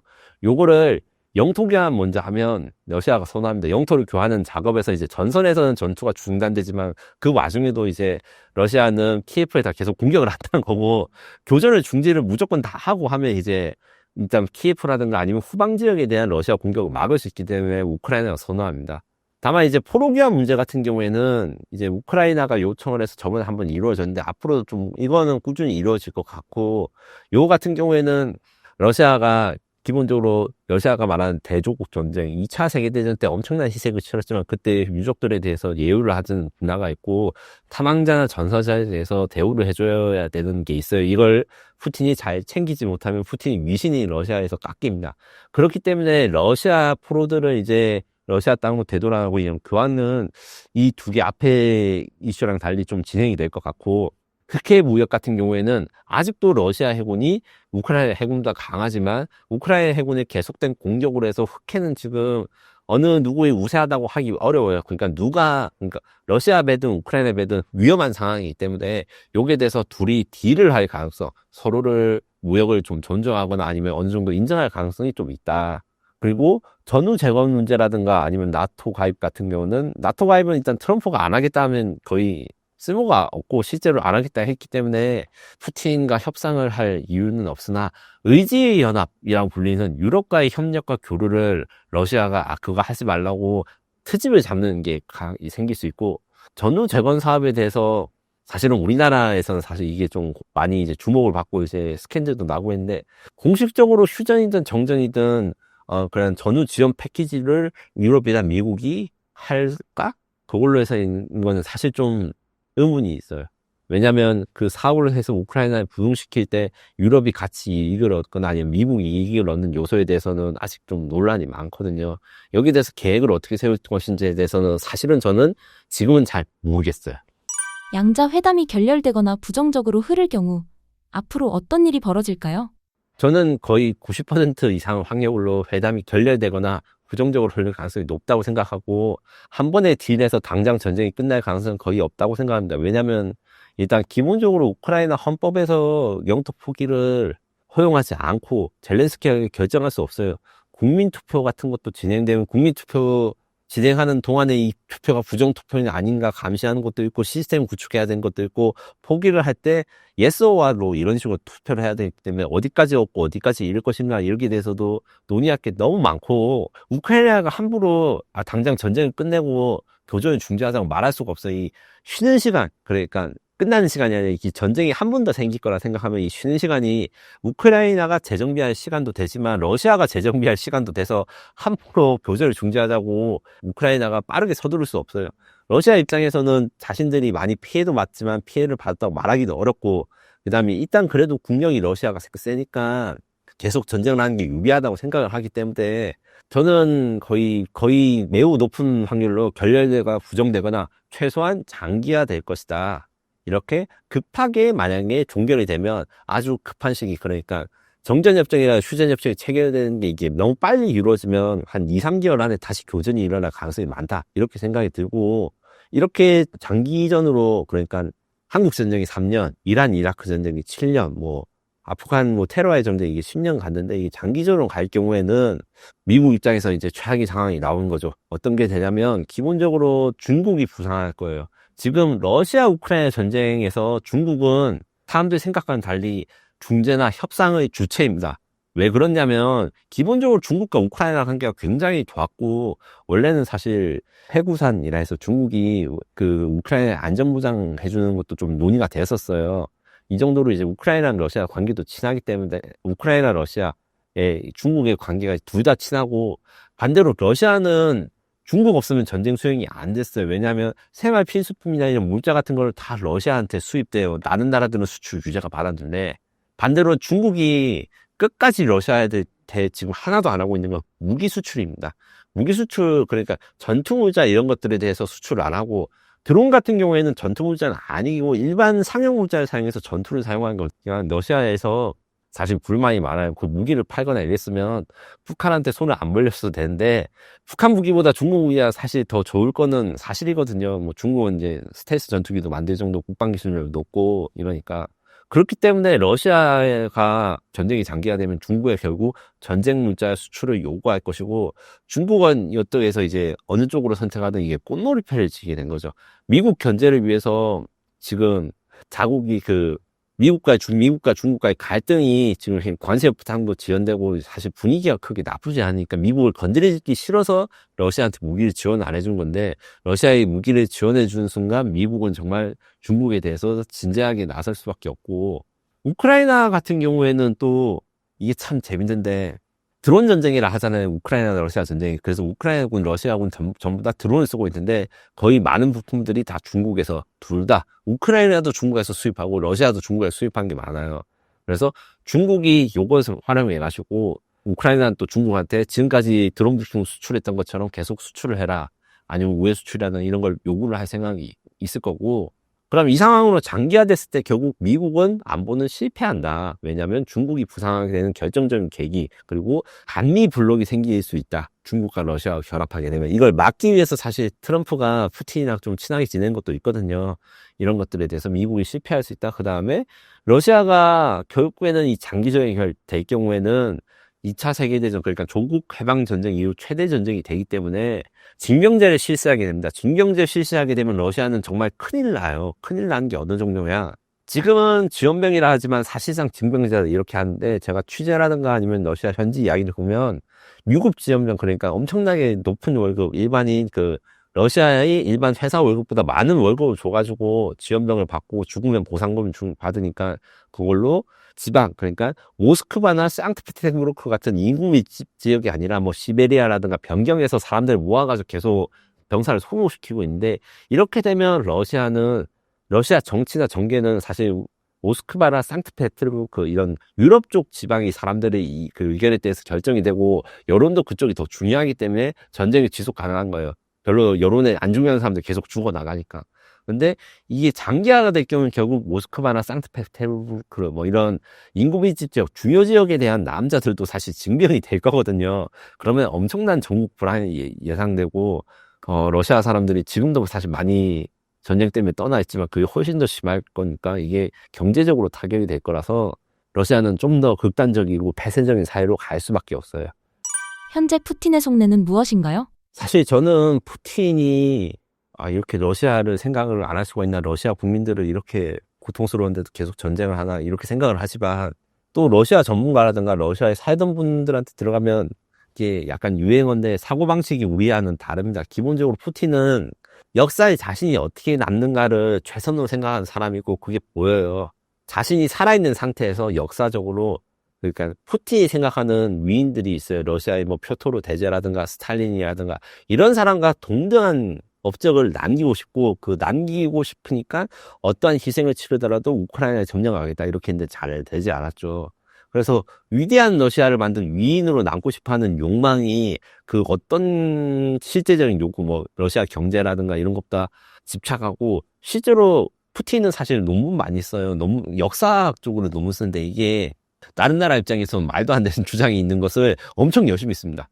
그리고 트럼프가 좀 푸틴에서 좀 불만을 표시했던 게, 푸틴 말고는 뭐 전 세계 어느 지도자랑 이야기해도 자기가 말을 많이 하는데 푸틴이랑 만나면 푸틴이 자기보다 말을 많이 한대요. 그리고 그 말들의 대부분이 러시아의 역사에 대한 강의입니다. 러시아 기준의 러시아 역사. 그래서 우리가 얼마나 우크라이나를 가지는 게 정당한 거고 우크라이나는 나라가 아니고 뭐 이런 것들을 이야기를 하고, 굉장히 종교적입니다. 러시아 종교에 대해서 광적인 집착을 하고 종교적이지 않은 행동에 대해서 단속을 하는데, 결국에는 이게 약간 컬트라고 표현을 해야 될 것 같아요. 그래서 우크라이나 점령을 해서 거대한 러시아를 부활시키는 게 푸틴 입장에서는 신이 푸틴한테 내리는 사명인 거예요. 역사적 섭리고, 이게 단순히 뭐 이익을 받고 자신의 권력을 유지하고 이런 거를 이미 넘어간 것 같아요. 이렇기 때문에 푸틴은 이 사명을 어떻게 이해할 것인가, 이 기준으로 생각하면 평화협상이라든가 아니면 정전협정 같은 게 이루어질 가능성이 있지만, 이것은 이보전진을 위한 일부 후퇴, 그러니까 다음번에 재침공을 할 때 어떻게 잘 재침공을 할 수 있을까, 요게 모든 포커스를 맞추고 평화협상을 하거나 아니면 정전협정을 하기 때문에 나토 침공 가능성 이야기를 하지만 사실은 그거는 말도 안 되고, 어떻게든 다시 전쟁이 일어날 때 러시아가 어떻게 유리한 조건을 가질 것인지 이 조건에만 무조건 집중을 할 것이고, 러시아 젊은이들이 몇 명 죽고 뭐 인플레이션이 심하고 요거에 대해서는 지금 아무도 말리지 못하는 것 같아요. 젤렌스키의 측근이 매달 700억 원을 UAE에 송금해 왔다는 사실이 밝혀졌는데요. 배경이 무엇인가요? 저는 이 뉴스가 한국 언론에 나오는 거 보고 이제 다른 분들도 이게 공개적으로 이야기하실 때 굉장히 충격받았는데, 무슨 말을 하든 누가 어떤 이야기를 했는지 확인하는 게 중요하고, 제가 캄보디아 태국 전쟁에서 잠깐 이야기한 적이 있는데, 해외에서 이런 보도가 나왔다 해서 그게 다 사실이 아닌데 팩트 체크라든가 배경 설명에 대한 내용 없이 건조하게 인용 보도를 하면 우리나라 국민들이 크게 오해를 하게 됩니다. 이것도 마찬가지 상황인데 뉴스 내용을 확인해 봤어요. 그래서 아이든르크라는 튀르키예 언론이 젤렌스키 측근들이 매월 5천만 달러를 UAE 기업들로 송금한다는 독점 보도를 했고, 이것을 UAE 소재 GFM 인버스트먼트 그룹 등에서 자금이 유용됐고, 이 핵심은 안드리 그밀이라는 인물이었다. 그리고 이게 튀르키예 언론에서 처음 보도가 난 다음에 러시아 언론들이 앞다퉈 인용 보도를 해서 바이럴이 되고 있어요. 근데 제가 확인해 봤어요. 최초 보도를 한 회사 아이든르크는 튀르키예 미디어입니다. 그래서 튀르키예면 러시아도 아니고 우크라이나도 아니니까 중립적인 언론이 아니었나 이렇게 생각하지만, 확인해 봤는데 이건 그냥 언론도 아니에요.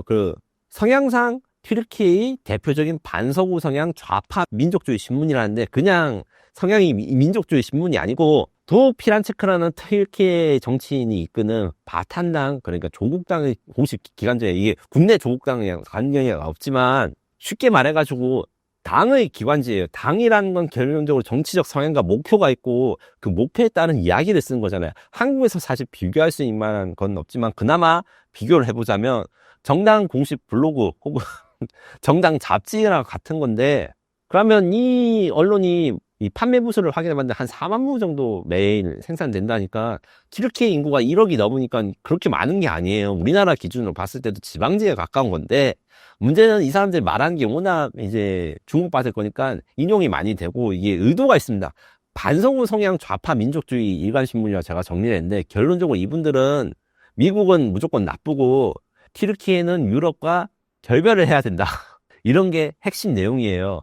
그래서 2022년 이 아이든루크라는 언론이 그 러시아 우크라이나 침공이 일어났을 때 어떻게 표현했냐, 전쟁이란 말 안 썼어요. 러시아가 이제 군사작전을 진행했다.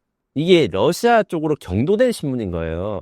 근데 그냥 전쟁이란 말을 안 쓴 게 문제가 아니고, 부차 학살이라 해가지고 어떤 게 있냐면, 제가 작년에 우크라이나 관련 그 다큐멘터리를 만들었는데, 그 중에서 전쟁 초기에 러시아의 핵심적인 군사 범죄가 있습니다. 마을 하나를 통째로 학살한 이런 사건이 있어서 여기에 대해서 여러 가지 조사도 했는데, 이거 자체가 서구의 조작이라고 말해서 이제 학살이 없었다. 우리나라 치면 732 부대나 위안부가 일본이 하지 않았다는 수준의 이야기를 하고, 러시아 모스크바 테러가 있었는데 그게 이슬람이냐 아니면 그쪽에서 한 건데, 우크라이나가 그것을 지원해줬다. 거기다 ISIS라고 하는 그 이슬람 극단주의자를 우크라이나가 밀어준다는 가짜뉴스를 일삼고, 심지어 기사에다가 튀르키예 사람들한테 야, 러시아 가서 전쟁에 참여해라. 바그너 용병단이라고 지금 거의 해체됐는데, 한때 러시아 우크라이나 전쟁에서 핵심에 있던 용병 집단이 있거든요. 그 바그너 집단에 대한 기사를 쓰면서 튀르키예 사람들한테 거기에 입대라는 소리까지 했어요. 그렇기 때문에 해외에서는 이 신문이 말한 것에 대해서 그렇게 중요성을 가지지 않아요. 왜냐하면 이 평소에 어떤 기사를 했는지 아니까. 근데 유독 한국 언론에서는 이게 이야기를 하면, 아, 우리는 이제 러시아 쪽과 우크라이나 쪽 양쪽에다 균형 잡힌 내용을 해야지 하는 시점으로 해서 그냥 기계적 균형을 맞춰니까, 아, 우크라이나에 불리한 뉴스가 같구나 해서 무위판적으로 수용을 하는데, 최소한 이 기관지에 대해서 과거에 어떤 뉴스를 했는지 까지는 아니더라도 어떤 성향인지라도 이야기를 해야 되는데, 그 성향이나 인용을 하는 사람이 없어요. 물론 아이든루크가 맞을 수도 있지만 이 본문 기사도 확인해 봤는데, 그래서 물질적인 증거라든가 물증이 있는가, 요것도 없고, 집중적으로 러시아 언론들이 이걸 퍼가는, 그러니까 공유해서 러시아 입장에서는 러시아가 직접 이거 문제를 제기하면, 아, 넌 적국이니까 거짓말 하겠자, 이걸 피하기 위해서 프록시를 만들어서 제3국이 보도를 한 거를 러시아가 인용 보도해서 바이럴을 만드는 거를 검증을 너무 안 하시는 거 아닌가, 이 생각이 들어서. 아, 물론 우크라이나도 비리가 많긴 해요. 무슨 말이냐면, 지금 이제 경제 쪽에서 보실 때 기업 공개라는 게 있거든요. 뭐 상장 기업이라든가 이런 데 매출액이나 공개를 하는데, 지금 우크라이나 공식적인 입장은 전쟁 중이기 때문에 국영 기업을 제외한 민간 기업은 IR이 필수 사양이 아닙니다. 우리나라 치면 이제 주식 시장에 올라왔는데 그 회사가 얼마 벌고 있는지 이런 거 말을 안 하는 분도 있다. 이 정도의 수준이기 때문에 비리라든가 아니면 이 종류에서 이런 것들이 생길 수는 있고, 실제로 이제 부패 방지 법안 관련해서 우크라이나 내부에서 그 젤렌스키에 반대하는 시위도 있어요. 젤렌스키 비리를 조사할 수 있는 기관이 이제 그 무력화될 위기가 있는데 젤렌스키가 그걸 철회했거든요. 우크라이나가 비리는 많은데 그것도 사실입니다. 우리나라 기준으로 뭐 사실 80년대 말 90년대, 그러니까 뭐 음주운전 단속이 걸렸을 때 사실은 이제 그때 당시만 해도 경찰관들한테 매문 지어주는 문화가 우리나라에도 흔했거든요. 그 정도의 수준인 것도 많은데, 그렇다 해가지고 젤렌스키가 실각을 하거나 이런 정보라든가 젤렌스키를 악마로 보는 정보를 그냥, 아, 젤렌스키도 똑같이 나쁜 놈이구나, 이런 기본적인 생각을 갖고 하는 게 아니고 사안별로 건건히 나눠서 해야 된다. 저는 이걸 좀 강조하고 싶어요.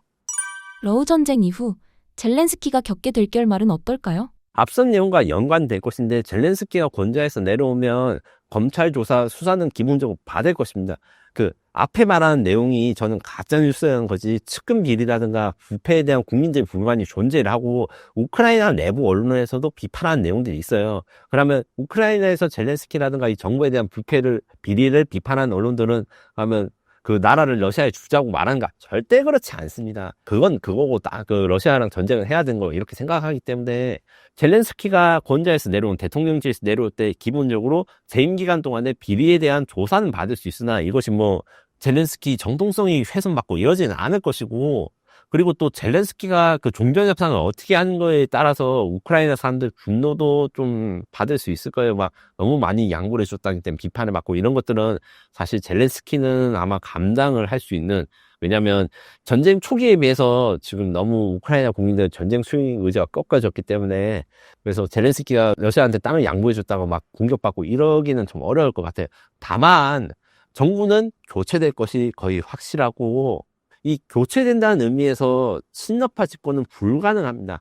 옛날, 그러니까 우크라이나 러시아 전쟁이 일어나기 전에는 사실 친러파랑 반러파가 돌아가면서 우크라이나 정권을 잡으면서 오렌지 혁명 같은 것도 있고 했는데, 친러파가 싸우는 비리나 이런 게 상상을 초월해요. 옛날 러시아 친러파 쪽 우크라이나 대통령이 만든 별장이 지금 관광 코스로 있고, 넷플릭스 가면 그거 보실 수 있는데 어마어마합니다. 그래서 그렇기 때문에 친러파가 지금 우크라이나 내에서 젤렌스키가 권장이 늘어난다 해서 대신에 친러파가 정권을 잡고 우리는 푸틴이랑 친하게 지내고 통합하겠습니다, 이럴 경우는 거의 없습니다.